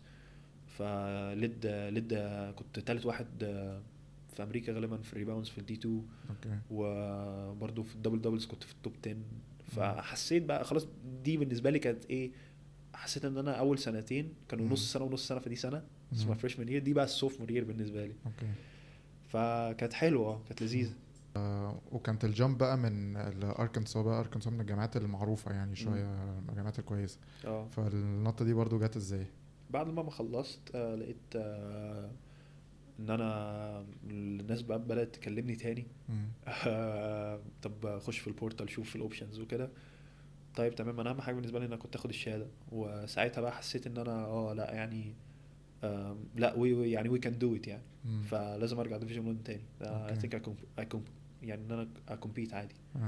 فدخلت البورتال والحمد لله كان جاي مثلا حوالي مثلا 7 او 8 اوفرز، كلهم من جامعات حلوه قوي. كان في هاي ميجر، وبس انا برضو نفس الكلام، انا كنت عايز اروح ميد ميجر. طب ما تشرح لنا، علشان برضو ممكن يكون ناس مش عارفه ايه الفرق بين الهاي ميجر والميد ميجر واللو ميجر والكلام ده، ما تشرح لنا كده. تمام. هو ديفيجن 1 فيها 365 فرقه غالبا. ديفيجن 1 متقسمين هاي ميجر دي جامعات عندها بادجت عالي وبتلعب في الباور 5 كونفرنسز اللي هم البيج 10 بيج 12 باك 12 الاي سي سي والبيج ايست. اوكي. دول الباور 5 دول مم. البادجت بتاعتهم عاليه جدا، جامعات غنيه والفاسيلتيز بتاعتهم عاليه والالومناي باور بتاعتهم عالي. الالومناي دول اللي ناس هو جامعات الخريجين. بتعتمد عليهم جامد جدا. ان ان هم هم عشان بقى بيجيبوا لهم فاندنج ويجيبوا لهم حاجات بالظبط كده. دونيشنز والكلام ده كله. ف بس انت الفتره اللي انت فيها مفيش حد بقى منكم بيستفيد باي حاجه يعني؟ انت في مكان يعني انت مستفيد بالسكولرشيب اللي انت واخدها مثلا او حاجه، بس انت ما بيخشلكش انت ليك انت كشخص فلوس من حاجه، صح؟ كانوا بيدونا ستايبند ده في الاول، دي اللي هو زي بقول لك مصروفك الشخصي يعني. بس بعد كده دي السنه دي كان لقينا يلز بقى بدات بقى ان هم كانوا في الاول مانعين ان الجامعات تدي اللعيبه فلوس بحيث انها تغريهم، يعني ان بيزيكلي بقى الجامعات احسن لعيبه هتروح للجامعات اللي معاها فلوس بالظبط. فهم كانوا عايزين يخلوها فير كومبيتيشن. بس هو الموضوع مش هيبقى فير وهم مش هيقدروا يمونيتوروا كل حاجه، وهم كده بيقلصوا فرص ان يعني انت اللعيبه دي تبراكتس وبتتمرن وليها ومطلوب منها حاجات زي كانهم زي البروز بالظبط. اوكي. فالمفروض تكافئهم عليها. بالظبط. هم ما كانوش بيعملوا كده. يعني وكل مثلا مثال على ده زايون مثلا لما كان في الجامعه كانت مشاهدات اصلا ماتشات زايون اكتر من الام بي بكتير بالظبط، وما كانش بيعمل فلوس يعني واللبس بتاع زايون بيتباع مثلا على سبيل المثال، يعني زايون ده مثال عشان كان من قريب. ايوه وبيتباع اللبس بتاعه وبيتباع كل حاجه، هم عليه اسمه وهم بيطلعلوش دولار من القصه دي. مفيش اي حاجه، وهم بياخدوا مالتي مليونز يعني حتى من الديل بس بتاع التلفزيون ده اي جامعه اقل جامعه في ديفيجن 1. فما بالك بقى بالحاجات التانية. فهو دي كانت الموضوع. فالموضوع بقى اتغير في السنه دي غالبا اللي كنت بعمل فيها ترانسفير، ان هم بقى الجامعه لو معاها فلوس تقدر تعمل لك بندل معين ان انت تيجي وهيبقى عندك السبونسر كذا وكذا وكذا. فممكن جامعه مثلا صغيره بس في نفس الوقت الالومناي يعني الالومناي بتاعها بيكبر وهم بينفستوا مور ماني فيها فيقدروا يوفروا اكس اماونت اوف ماني يعني يقدروا يجيبوا. فالموضوع كانه احترافي بقى دلوقتي بالظبط. فهم الناس كلها تقدر تكمبيت وده اللي انت شايفه. عشان كده الان سي دبل اي التورنمنت مليانه ابسيتس بقى لها 3 سنين. الناس كلها بتخبط في بعض والمستويات قربت جدا من المين ميجر والهاي ميجر. عشان اللعيبه بتاعه الهاي ميجر اللي مثلا ما بتاخدش فلوس في جامعتها ممكن جامعه مين ميجر تقول له بص انا هجيبك عندي بس هدي لك شويه فلوس اللي انت ما بتاخدهاش اساسا في الهاي ميجر عشان انت مش مميز في الفرقه. فتقوم جايباهم فاللعيبه دي تقدر تكمبيت. فالدنيا ماشيه كده بقى. اوكي. فانت جالك بقى ان انت دخلت الترانسفير بورتال عشان تروح ورحت اركنسا.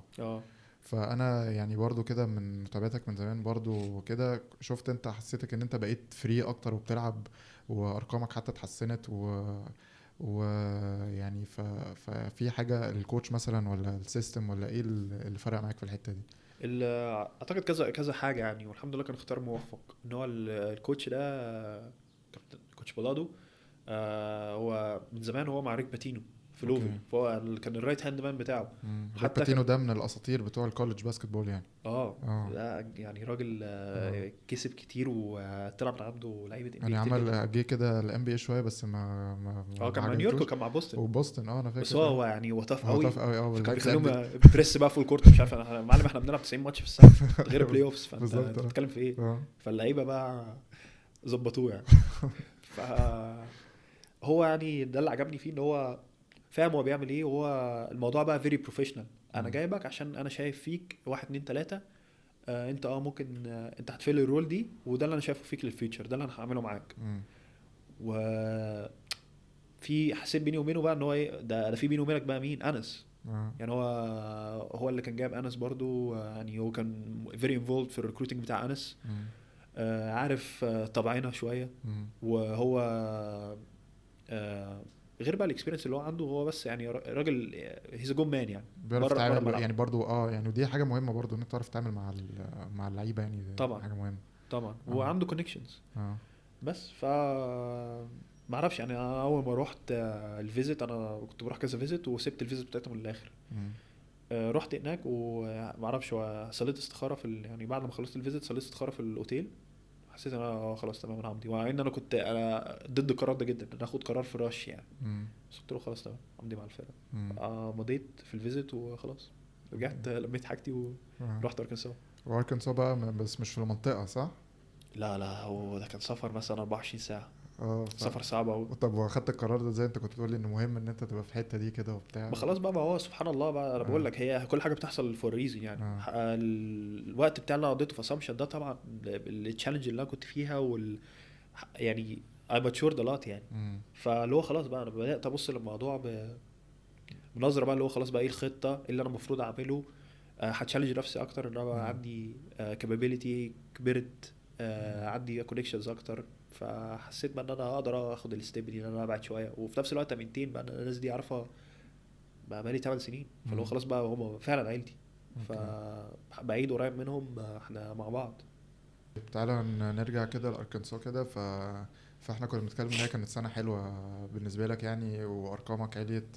فانا كنت عايز اتكلم على الحته دي، ان هو انا الصراحه في الريسيرش بتاع الحلقه دي حتى كنت بقول لك انبسطت قوي عشان في ستاتس لكل حاجه. يعني فانت الموضوع ده كان بيفرق معاك وانت بتلعب وكده، بتمونتر الستاتس، وانت برضو السيستم بتاع سينرجي ده بتقدر تشوف الهايلايتس بتاعت كل حد. انت في حد هتلعب تقدر تشوف كل حاجه، صح؟ هو ده كنا بنعمل عليه السكاوتنج. بص بقى على الفرق بقى هنلاقي بقى ازاي التيمبو بتاعها، وبرضه بقى الناس بقى انت ليك انديفيدوال يعني الناس اللي هتمسكها وكده النظام. في كل حاجه بتبقى موجوده، فده بيساعدك بقى في التحضير لكل حاجه يعني.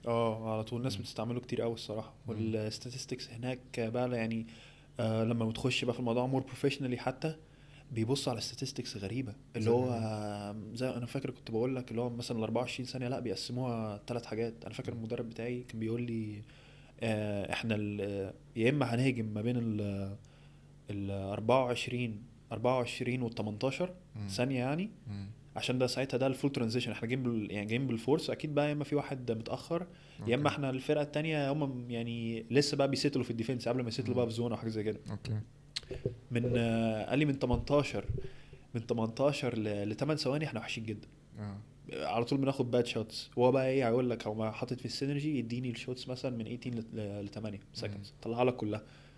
ان بقى ساعتها بقى الديفنس بقى بيورينتيت بيلوك ان بقى الكلام ده كله بقى من 8 ل 3 او من 8 ل 2 احسن شوتس. ليه؟ ان الديفنس بقى بيبتدي لو انت بقى بتموف الكوره سايد تو سايد تخش بنتيشن وتيك اوت. ديتيلز رهيبه يعني. ديتيلز رهيبه وهيوريك انت بتخش بقى بنتيشن وكيك اوت. هتلاقي الديفنس بقى خلاص هم دخلوا في روتيشن، دخلوا في بلندر بيعملوا كلوز اوت، انت بتعدي بتباصي فهتجيب اوبن شوتس. فكل ده يعني بيقول لك ان احنا برضو احنا عندنا اصلا يعني احنا كمتفرج عادي مثلا على الدوري عندنا مثلا المحلي او كده، انت اصلا مفيش ستاتس اصلا. فانت تتكلم ان برضو الناس سابقه في الحته دي ازاي، والكلام ده من زمان يعني. الموضوع ده مش جديد، ده من زمان كان موجود القصه دي هناك. من زمان.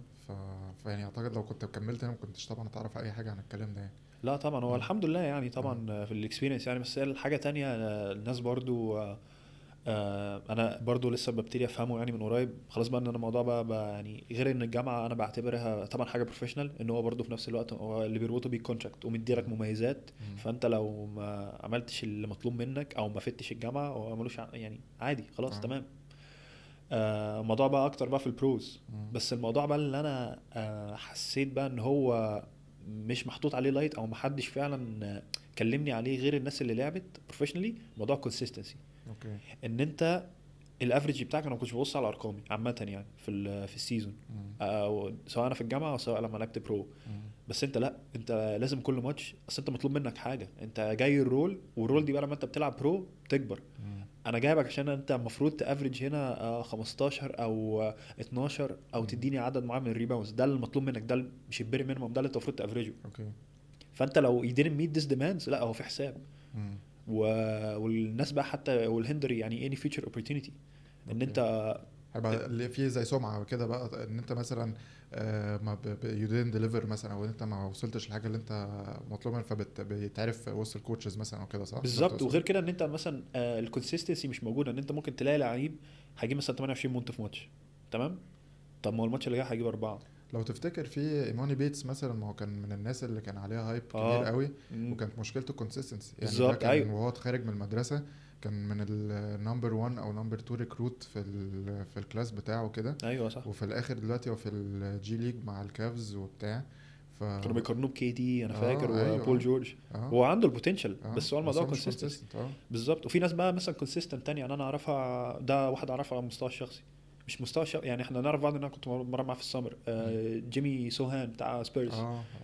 ده يعني هو ما بيعملش حياته في حاجه في حياته غير انه كونسيستنت. انت عارف ان هو كل ماتش هيلعبه في بيس لاين معين. هو مش هيجيب 10 بوينتس بتاع 8 ريباوند 6 7 اسيست كام ستيل. فهو انت عارف هو هيديك ايه. وده من اللي انا ده كنت بتمرن معاه في الصيف.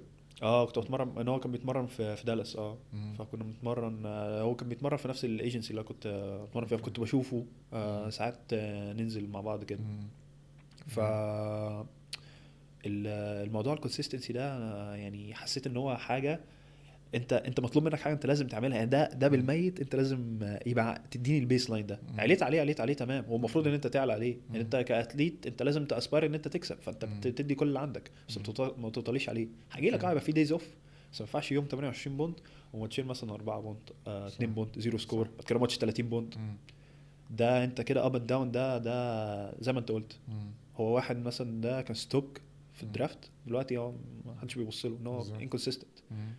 الناس اللي بتحط بقى عندها بيس لاين حتى لو قليل السروكت يعني هيطلعوا.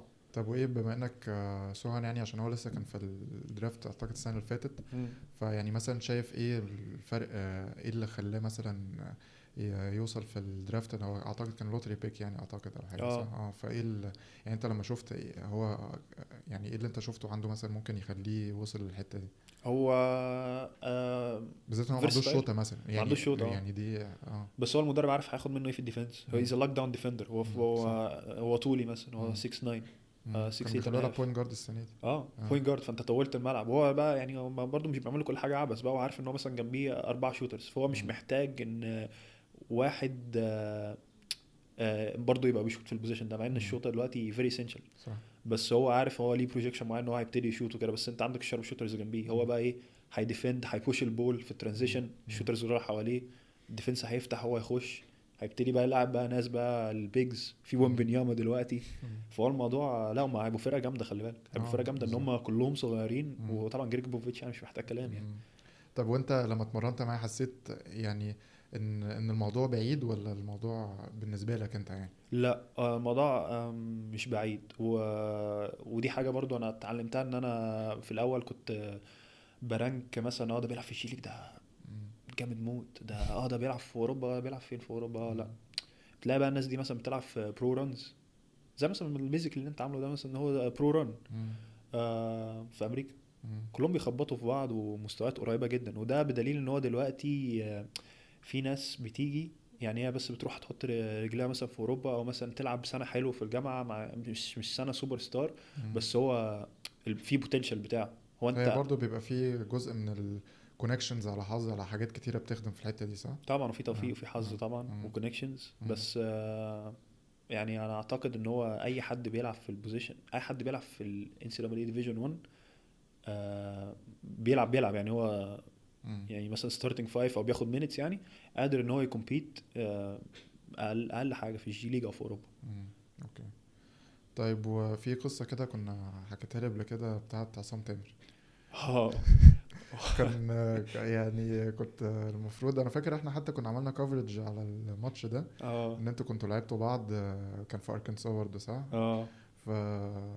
فاحكي لي كده انتوا لعبتوا بعض ماتشين يعني فاحكي لي كده ايه اللي حصل. وانتوا عصام تامر انتوا طالعين مع بعض كنتوا في نفس الفرقه وانتوا صغيرين من زمان خالص ده يعني مثلا من المنيا. طب خالد ما تجيب لنا الصوره كده من زمان خالص عشان انا شفته تقريبا في الصوره اللي كنا حاطينها دي هو اللي على اليمين خالص صح؟ واحنا الاثنين يعني كنا مهمشين بس وانت الناحيه التانية خالص يعني. انا الناحيه التانية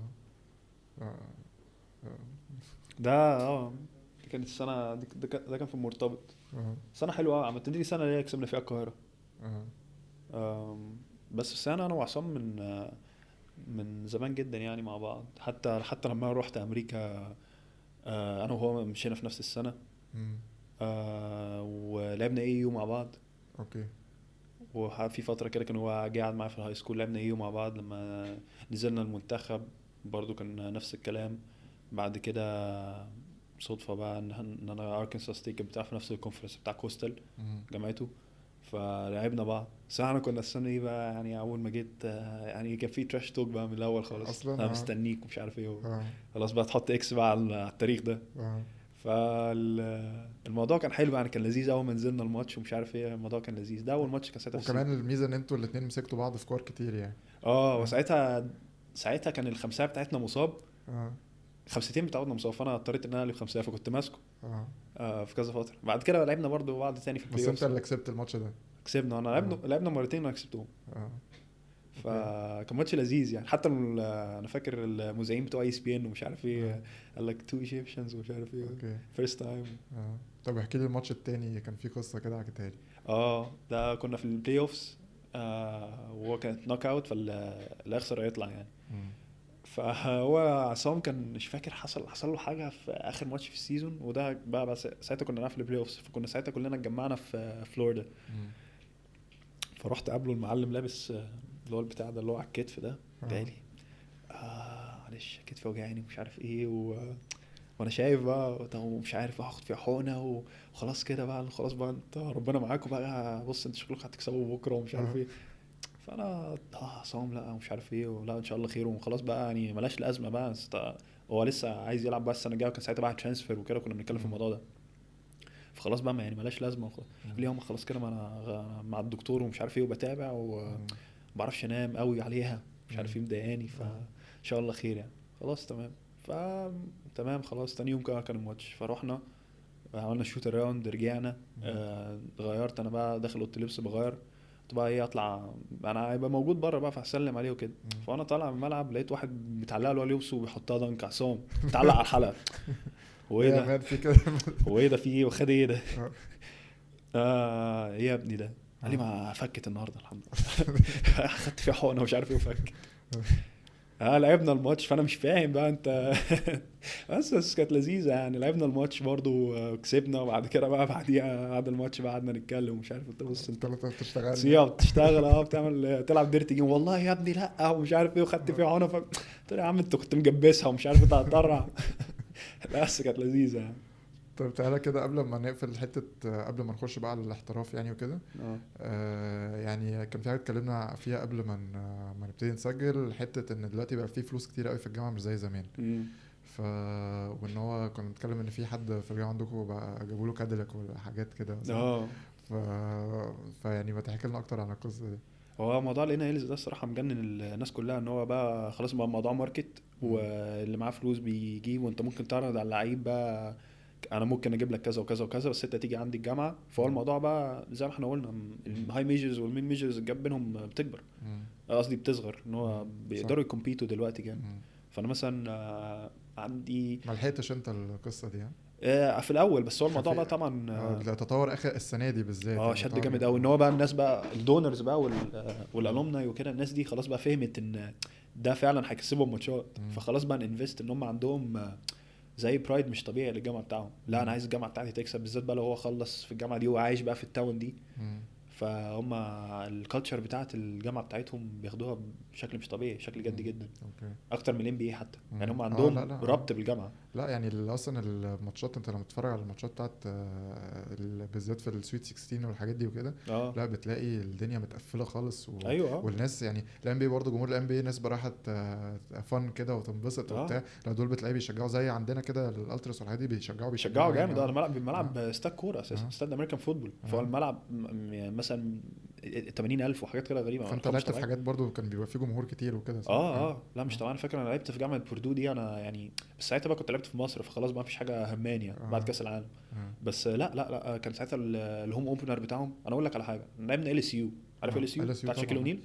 اول ما دخلنا كان في طبعا اللي هو الاستاتيو بتاع شاكيل اونيل، وبعد كده احنا بنسخن وانا سامع صوت زئير او حاجه زي كده، مدخلين نمر، ما عندهم نمر بره محطوط بره، محطوط بره بتاع الجامعه، نمر حقيقي. ومره انا طبعا بقى انا مش فاهم هو في ايه الجنان ده. ومره كانوا بيلعبوا جامعه تانية في ماتش فوتبول، الجامعه دي كسبتهم، فهم سارقين النمر بتاعهم ده، سرقوه، خدروا النمر وسرقوه ودهنوه اخضر على لون الجامعه بتاعتهم اللي كسبوه. لا جنان مش طبيعي، جنان مش طبيعي. فلا، والارينا بتاعتهم زي اي ارينا ام بي او ممكن اكبر كمان. موضوع غريب. فهم بقى دلوقتي الالومناي دول اللي انا اعرفه بقى في اركنسا يعني عاملين زي صندوق، والصندوق ده متاح لكل الناس بقى، ان هم الالومناي وحتى الستودنتس بيحطوا فيه فلوس بره بالظبط. فانا عندي صندوق بقى اللي هو زي الفند ده، فطبعا ده دلوقتي فيه ملايين يعني. وهو المدرب بقى على حسب يعني حسب ما هو شايف بقى ده ياخد كذا، ده ياخد كذا، ده ياخد كذا. بس العيال كلهم مثلا، العيال اللي بتلعب في الجامعه مثلا اللي هو 6-7 اللي في الروتيشن بياخدوا. قال واحد فيهم مثلا واخد يعني اقل حاجه هو معاه عربيه. لا يعني يعني انا فاكر الجي الان بي اي كانوا عاملين اللي هو اجنايت ده، وقفوه علشان خلاص ما ما يعني خلاص كانت ملوش لازمه. الميزه ان هو انت هتبقى عشان بدل ما تروح الجامعه وهتبقى سكولرشيب مش هتاخد فلوس، اه فهتجيلنا. فدلوقتي لا، انت خلاص قال لك العيال مش هتلاقيها هنعرف اصلا مشيت ننافس. عشان هياخدوا فلوس اكتر في اه الجامعه. بالظبط. اه ارقام مش طبيعيه. اه يعني كنا حتى بنتكلم ان ليبرون جيمس كان يعني ما بيلعبش اصلا يعني. هو اخد رقم يعني كان واخده بتاع 2 ولا 3 مليون دولار حاجه كده. انا اقول لك في واحده يعني انا اعرفها كانت بتلعب معايا في فيرفيلد وراحت يوكون ولسه متخرجه بتلعب دلوقتي في الام بي، احنا اصحاب جدا يعني. اوكي. فقالت لي يعني هي كانت ممكن تروح الدبليو ام بي على طول، بس هي فضلت في الجامعه. طبعا الدبليو يعني البنات مختلفه شويه، بس هي فضلت في الجامعه عشان الفلوس اللي هتاخدها في الان سي دبل اي من الان ايلز اكتر وكده من اكتر من WNBA. الدبليو ام بي اي. ايوه، ما كان في كيتلين كلارك بعد الهيصه دي كلها واعلى مشاهدات وكده، اه اخدت ولا حاجه يعني. كانوا جايبين الفرق بينها وبين وامبانياما، تاخد فكه. ايوه بتاخد اقل 500,000 دولار حاجه كده. اه لا ف... موضوع فكانت غريب. قعدت في الجامعه. ايوه هم اه عشان كده هم كل الناس اللي في الدرافت بيتخرجوا سينيورز، مم. انجي ريس والكلام ده صح. ممكن كانوا يروحوا السنه اللي فاتت. مم. بس هم الفلوس اللي بيعملوها من هنا لازم مش طبيعيه. صح صح. طيب خلينا كده، اعتقد موضوع الجامعه كده احنا دخلنا في تفاصيل يعني، كمان انا اول مره في معلومات اعرفها يعني. اه خلينا نخش بقى على الاحتراف. انت كنت يعني لما خلصت جامعه كان عندك بلان معين او حاجه ان انت عايز تعملها، ولا ما كنت شفت بقى الاختيارات اللي قدامك وكده؟ لا انا طبعا انا يعني ما خلصت على طول انا ما كنتش مركز قوي في الموضوع. مم. بس هو في ناس بقى بتبتدي تكلمك بقى تلاقي في ايجنتس وكده، وطبعا انا عندي حواليا بقى ناس بقى انا خلاص من الناس اللي انا بثق فيهم مم. بتكلم معاهم وكده. ما يعني بيساعدوني ان انا احط بلان لنفسي، وجالي كذا ايجنتس وكده. بس هو كان في الايجنت اللي انا معاه ده يعني من زمان يعرفني حتى من ساعه ما انا كنت في اسامبشن، مم. وكان بيساعدني ان انا افلتر اختياراتي وكده. اوكي. في درجه انا كنت بثق فيه جدا يعني. مم. فعشان كده مضيت معاه. مم. وبعد كده بقى الدنيا ابتدت تمشي بقى في السكه دي. وايه كان في كذا اوفر مثلا او كده وانت اخترت بقى الدوري السويسري؟ يعني اشمعنى اه الدوري السويسري؟ الموضوع بالنسبه لي عشان هو انا كنت بتكلم، انا حاولت ان انا افهم التجربه من خلال البروز ان هم دول الناس اللي جربوا فعلا. مم. فقال اول حاجه قالوها لي ان انت الروكي يير بتاعتك دي is the most important year، عشان انت لازم تلعب فيها، لازم تلعب فيها. مم. فانت ممكن هيجي لك عروض او مثلا أو فلوس اكتر، او مثلا عروض تانية، بس انت لازم تلعب. مم. وتلعب في دوري متشاف، تلعب في دوري فيه بوتنشال، تقدر مم. مثلا تروح على حته دوري ريسبكتد يعني. فهو دي الحته اللي احنا كنا داخلين فيها يعني انا والايجنت بتاعي ان هو بندور فيها. والحمد لله هو كان كده في الحمد لله في عروض يعني. مم. بس احنا فلترناها. واخترت سويسرا عشان المدرب بتاعي كان لسه مدرب في الكوتيفوار. لعب هو كان ماسك الكوتيفوار، مدرب سويسري، كان ماسك فرقه الكوتيفوار، كان ماسك سولي دياباتي ده. دياباتي. اه. وكان بيمرن في فرنسا في البرو اي. مم. فالسي في بتاعه كويس يعني. السي في بتاعه جامد، وهو فاهم هو بيعمل ايه يعني. وفي نفس الوقت برضه نفس الكلام، انا ارتحت معاه وحسيت ان هو لا في بلان انت جاي، انا متوقع منك كذا كذا كذا. ودي اهم حاجه، كلاريتي يعني. اوكي. ان انا عايز اعرف ايه المطلوب مني وايه اللي انا اقدر اعمله. طيب ومفكرتش ترجع يعني؟ كان دي حاجه في البلان بتاعتك؟ عشان انا فاكر انا كنت بشوف الصفحات بيقولوا عمر الشيخ راجع خلاص وبتاع، وانت حتى انا فاكر طلعت في ستوري او حاجه قلت لا انا مش راجع ومكمل بره. لا انا الستوري دي بس كانت مضايقاني في حاجه، ان انا حسيت ان انا في حاجات بتبقى تتقال مش صح، وحاجات مثلا ممكن تضر علاقتي بالبيت اللي انا اتربيت فيه. يعني هو النادي الاهلي ده بالنسبه لي وبالنسبه لبابايا وطبعا اخواتي ومامتي وكده يعني، بالنسبه لي انا وبابايا اكتر حاجه يعني. احنا من زمان في النادي. وانا ذكرياتي كلها، اصحابي كلها لسه بقعد معاهم، دول اول جيل ده اللي انا بنزل اقعد معاه دلوقتي. انا يعني خلص المدرسه بروح اقعد في النادي لحد ما انا اخلص. الدنيا بالنسبه لي اكتر من كده بكتير. فاللي هو انا ما حبيتش ان هو يبقى فيه حاجه او حاجه مش صح تتقال انها تضر علاقتي او ما اعرف، مش عارف اقولها ازاي. فاهم يعني ان هو تضر علاقتك مع النادي، تضر علاقتي مع النادي، او تطلع تبورتريه حاجه مش صح يعني انت مثلا مش يعني فاهم. هو كان في حاجات بتتقال اصلا ليس لها علاقه بالصحه خالص خالص. يعني هي بعيده خالص عن الحقيقه. بس انا مش عارف بقى، طبعا في ناس مثلا بتقول مصادر او حاجه زي كده، بس هو ما اعرفش جابوها منين.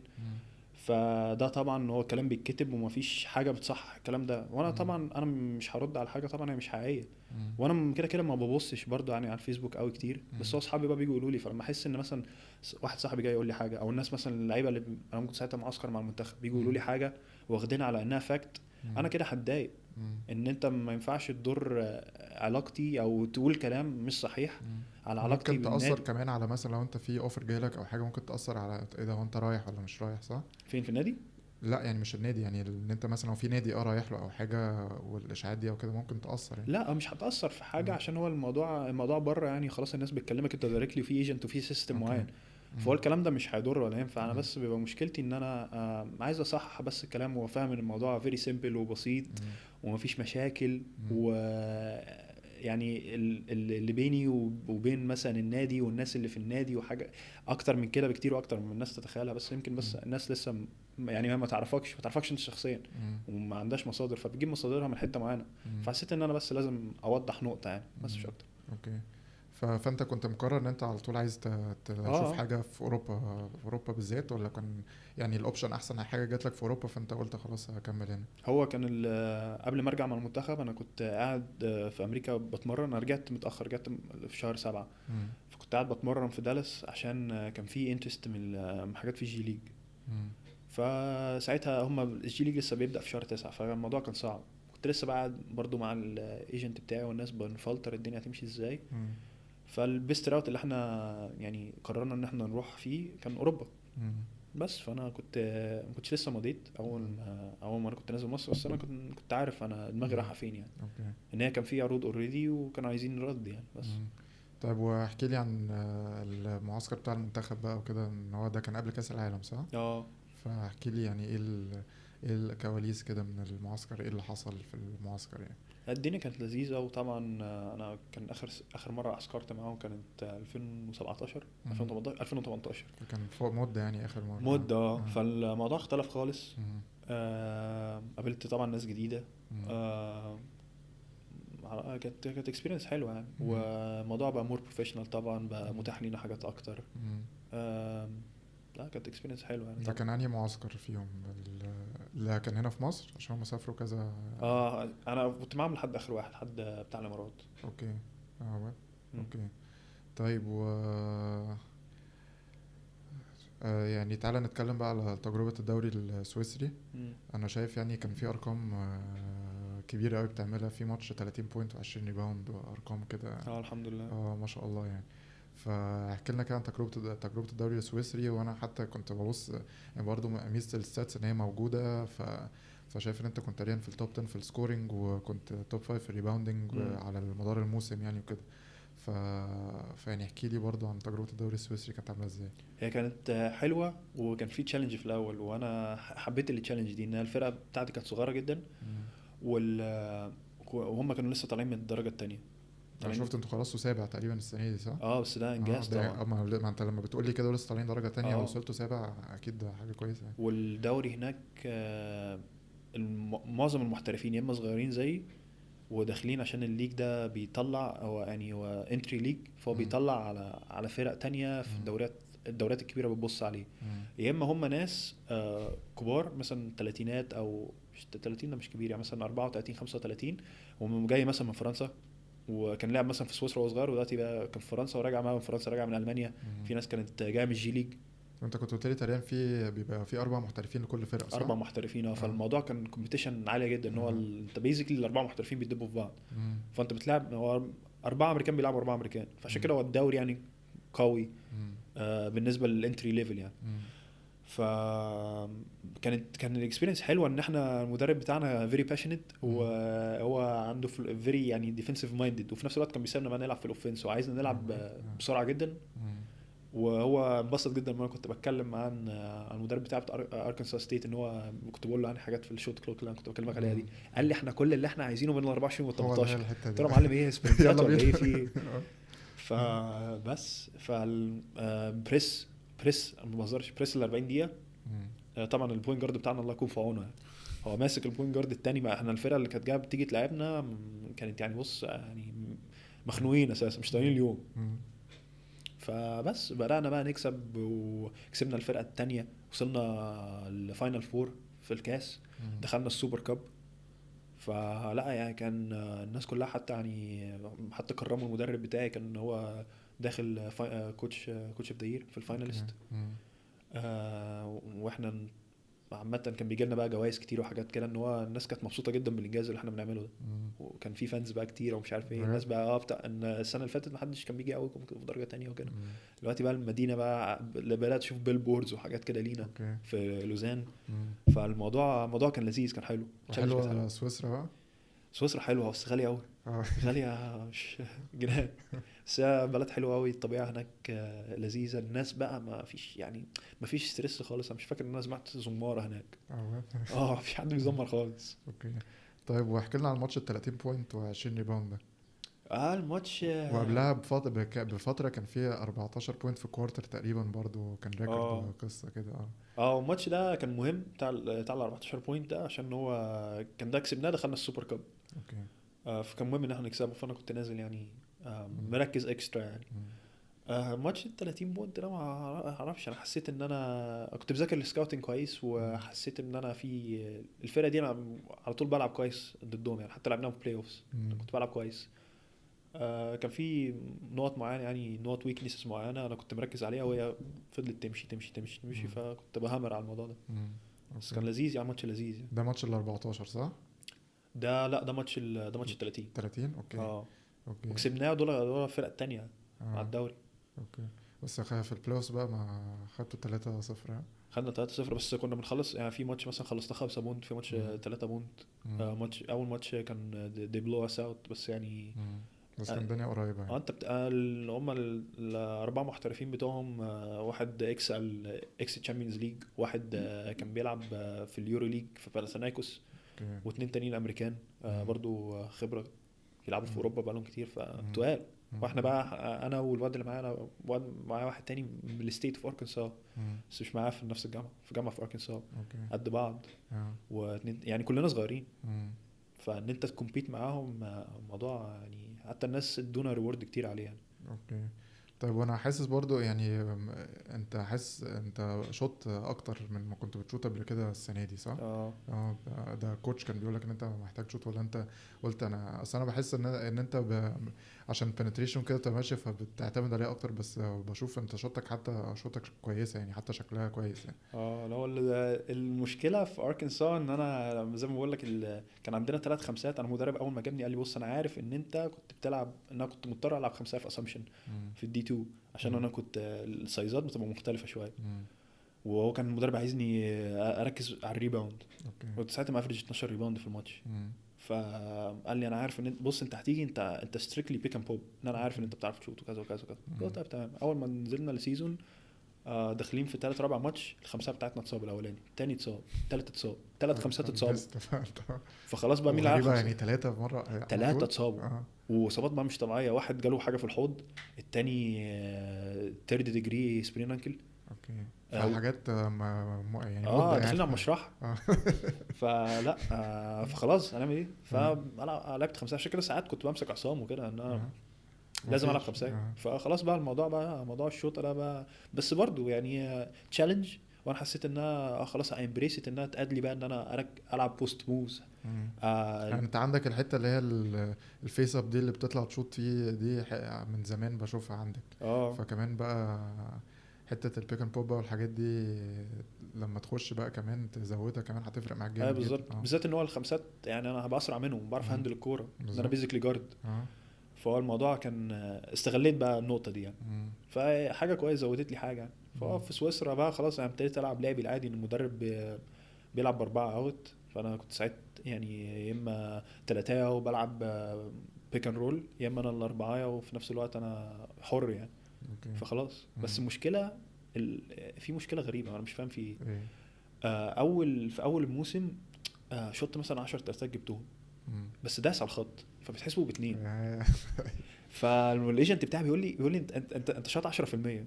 بس انت الشوتنج، بس انت الشوتنج برسنتج بتاعتك الترو ده كان بيقول لي ده في اول السيزون، بيقول لي الترو شوتنج برسنتج بتاعتك مثلا 35 لاول سنه انت تشوت فيها.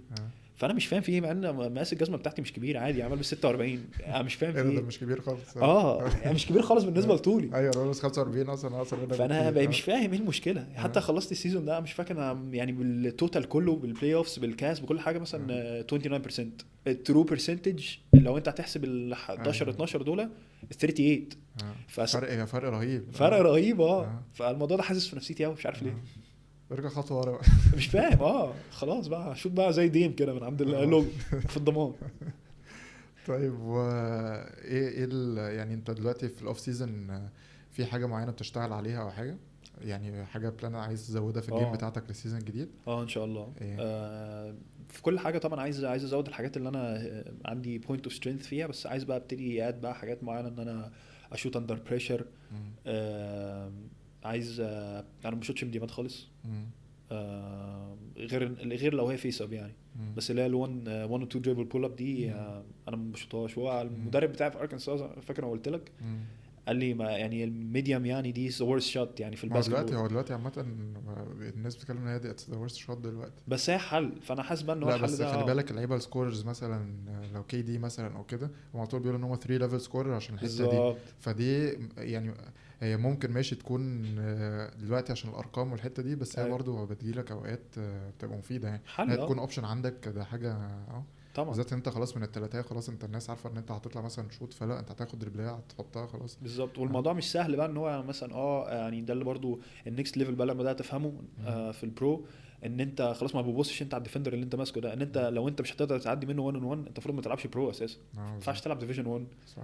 فانت بتبص بقى على الهيلب، انت بتبص على اللي واقف في الهيلب سايد. وانت لما بتبقى مثلا لعيب انت اللي بتجيب سكور معين في الفرقه، انت خلاص بقى بيبقى عليك ديفنسيف روتيشن معينه بتعدي. الديفنس مثلا اللي واقف تحت الحلقه اللي هو الهيلب جاي لك هيكفر عليك، فانت هتخش فيه مش كل مره يعني. فدي يبقى عندك حل تاني بقى. معظمهم بتبقى الباصه ان هو ان انت بتدروته خلاص انت بتبصيها، ودي حاجه كويسه. بس لو الباصه مش موجوده هتعمل ايه؟ فانا شايف ان الميديم بتدي لك حل فلوترات كده الكلام ده. طيب يعني قلت لي في كونكشن كده لبناني صح؟ ده انا في السمر اللي فات ده كان احمد عوض الله عرفني على يوسف الخياط. فهو شخص لذيذ جدا ومش عارف. وزمان لما كنت بقولك مع واصف لما خلص رجع تاني يلعب في المستير. هم لعبوا البال وكسبوها. فكان الروميت بتاعه وائل العراقي.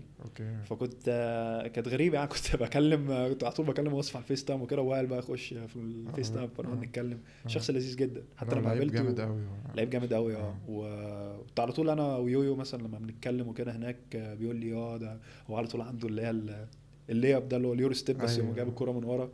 دي كانت حاجه لذيذه. كنا بنقعد نتمرن عليها بس هو بيعملها بطريقه يعني هو بيعملها بسرعه وقدام ديفندر. فانا حاسس مثلا الكرة هي هتلزق في ظهري مثلا لو عملت حاجه زي كده. ما اعرفش يعني احنا بوزيشن مختلف خالص. بس لعبه صعبه. يعني هيبقى مين برضو بيعملها برضو كتير. هيبقى مين ساعات بيجيبها من فوق او بيجيبها من فوق. لا هي حلو. بس فقابلته بقى في دبي لما كنا لعبنا لبنان. فقال لي انت عمر فاكر فين واصف مش عارف ايه. فاحنا قلت له واصف بقى لسه في تونس. شاوت اوت واصف. طيب وانت عامه لما جيت بقى شفت يعني بما اننا بنتكلم على البطوله بتاعه الامارات دي، لما جيت شفت برضو المستويات يعني، وفي لعيبه كتيره بقى لعبت موجوده في المنتخب دلوقتي لعبت ديفيجن 1 وفي اللي كانوا لسه موجودين في ديفيجن 1 يعني شايف المستقبل بتاع الباسكت في مصر عامل ازاي من اللعيبه اللي انت شفتها يعني؟ انا شايف ان احنا جامدين وعندنا بوتنشال ان احنا نبقى اجمد. والموضوع ده من زمان عامه. يعني من ناشئين انا افتكر ان احنا عندنا بوتنشال يعني فيزيكال بوتنشال. انت ده اللي انت هتبص عليه واحنا صغيرين. بس طول ما الاهتمام بيزيد الام بي دلوقتي داخله حوار البال ده بيصفر ناس. السكاوتنج اكتر. عندي اكاديمي بقى ليهم ما اعرفش. والسكاوتنج اكتر. والناس بقى دلوقتي بدات تركز ان هم عايزين تالنت. فانا شايف ان هي مصر يعني فيها كميه تالنت مش طبيعيه. فغير بقى دول اللي لسه undeveloped. فما بالك بقى بالdeveloped. وما بالك ان احنا دلوقتي عندنا ناس كتيره جدا خلصت ديفيجن 1 وناس لسه بتلعب في ديفيجن 1 وناس رايحه ديفيجن 1. ناس في الجي ليج. ناس في اوروبا. انا شايف ما اعرفش، بس انا شايف ان هو بالتطور اللي احنا فيه ده، ولو السيستم فضل زي ما هو وتحسن، لازم السيستم يتحسن، هنكمبيت عادي في صح.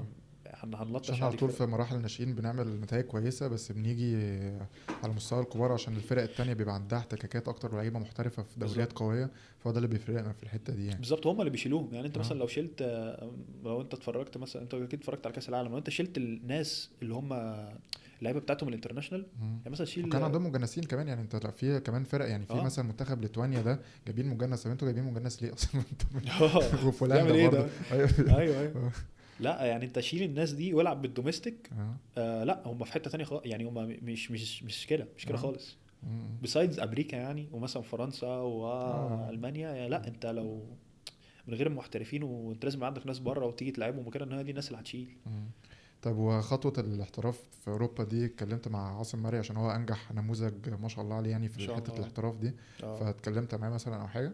تاتشات خفيفه بس لما كنا في مم. المنتخب. مم. بس هو عامه كان بيتكلم، يعني هو من غير ما تساله، يعني هو مثلا هيقول كذا حاجه على نفسه. وهو عاصم يعني ليدر باي اكزامبل يعني مم. انت. انا اول ما رحت خالص وانا صغير، فشفت عاصم كان ساعتها موجود في المنتخب في 2018، فكنت مم. بشوف الناس دي زي ما بقول لك، انا بحب مثلا اتفرج على الناس اللي اكبر مني. مم. كان في الاول جيمي وكابتن طارق، بعد كده هم، بعد كده الجيل اللي بعديه بقى عاصم وكده. مم. فهو ليدر باي اكزامبل. هتلاقيه مثلا، الحاجه اللي برضه انا كنت بشوفها ان هو خلص الماتش تلاقيه داخل الويت روم بيليفت. اه صح. ما مستريكت أنا دايت. كان كل اللي سامعه عنه إن هو بروفيشنال بطريقة رهيبة يعني. بروفيشنال في نفس اه. الوقت عنده بالانس حلو، ان هو مم. هتلاقيه بقى برضه بيهزر معاك، مم. هتلاقيه عادي بيقولوا لي في بيخرج التمرين هو بروفيشنال، بره التمرين هو بقى شخص بالظبط، ان انت مش مكنه. اه. وهو دي حاجه كويسه برضو يعني، مم. انا اتعلمها منه يعني. مم. بالذات ان هو دخل، يعني انا في الباث اللي انا داخل فيه هو دخل فيه اوريدي. مم. فانا عايز اشوف هو بيعمل ايه، وابتدي اكوار الحاجات دي من وانا صغير مم. تساعدني. مم. فهو لا اكزامبل جامد، ولحد لسه لحد دلوقتي يعني محافظ على نفسه ما شاء ما الله، شاء الله. وبيبرفورم وبيساعد كسر الدنيا المنتخب في طبعا. الدوري الكوري ما شاء الله يعني. ما شاء الله. اه. وخلي بالك هو يعني، دوري برضو يعني، هو هناك بيبقوا عايزين المحترف بتاعهم، عندهم ليميتد، عندهم اعتقد محترف واحد او محترفين. مم. فبيروح هناك المعلم لازم يلعب على 40 دقيقة. اه انت بتكمبيت مع فالموضوع صعب. امريكان وبتكمبيت مع، يعني مع زي ما انت كنت بتقول في الدوري السويسري كله امريكان كده، فانت بتكمبيت مع ناس من كل العالم، والسبوتس قليله قوي في بالظبط. انت كلاعب بروفيشنال يعني. بالظبط. اه. بس انا في statistics من قريب شفتها، 1% من هاي سكول بلايرز بيروحوا ديفيجن 1. اوكي. فانت شوف بقى في كام هاي سكول اصلا يعني، مم. كاونتلس. مم. 1% من الناس اللي في دي 1 بيروحوا برو. مم. فهو بقى يعني من ال 1% دي الناس مثلا اللي بيروحوا اللوتري اللي في الدرافت، ده الدرافت، مثلا اه. هنتكلم على ايه، مثلا 80 واحد. مم. ناس بقى بتروح اوروبا، ناس بتروح الجي ليج، ده 1%. مم. فالليفل اوف كومبيتيشن مش طبيعيه، مم. مش طبيعيه. فانت اللي هو ايه يعني، لو انت ما ركزتش، ولو انت ما دوستش على نفسك وجبت اخرك، حد هياكلك. صح. يعني هي ما فيهاش ان هي الكومبيتيشن نار، مم. وما فيش هزار.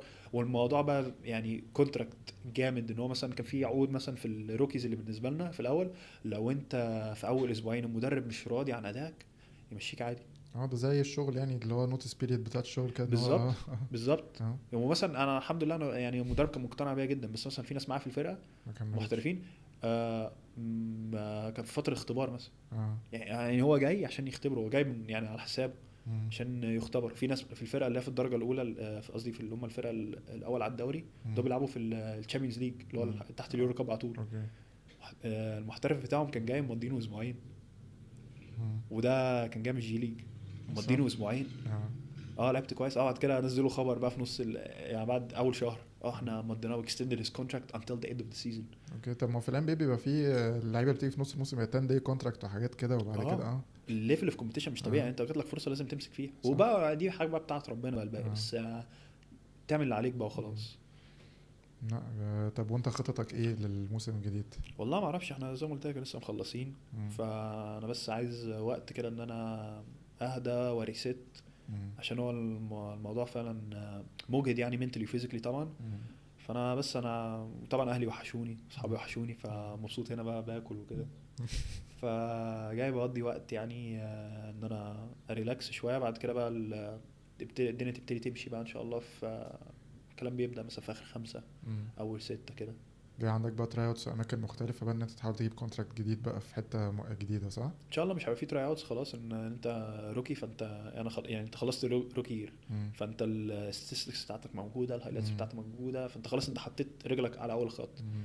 الباقي بقى انت بتشوف بقى، انت برضه هي نفس الكلام بقى، بتاسس تشوف فبيبقى في اوفرز جايه لك وانت بتبتدي تشوف بقى ايه انسب بالظبط. حاجه ليك او الخطوه الجايه بقى، علشان برضو اكيد الخطوه التانية دي برضو مهمه برضو ان مهم انت طبعا. تبتدي تترقى في يعني اكنك يعني تاخد خطوه جديده في حته، يعني ان انت تحاول تكبر الرول بتاعك وتروح بالظبط، دوري اعلى وكده صح؟ وتبقى كونسيستنت، اه. ان هو ان انت هتروح ان شاء الله الحته اللي جايه هتبقى اصعب. مم. فهل انت هتقدر تبقى كونسيستنت هي زي الماتشات، هل انت مم. هتبقى كونسيستنت في اللي انت بتعمله؟ مم. هو ده يعني ده هو ده يعني النجاح يكون كونسيستنسي صح. في المجال ده يعني، او في اي مم. حته عامه. مم. لازم مم. تبقى على طول كونسيستنت، مم. ودي اصعب حاجه، ان انت صح. تفضل ثابت. ان احنا بطبيعتنا كبني ادمين مم. عادي هتلاقي يوم حلو ويوم وحش، ويوم is not your day ويوم is your day، وكل حاجه ماشيه تمام. مم. فدي اللي تشالنج، مم. دي حاجه حلوه بقى تمبريسيت، يعني ان هي دي الدنيا يعني. صح.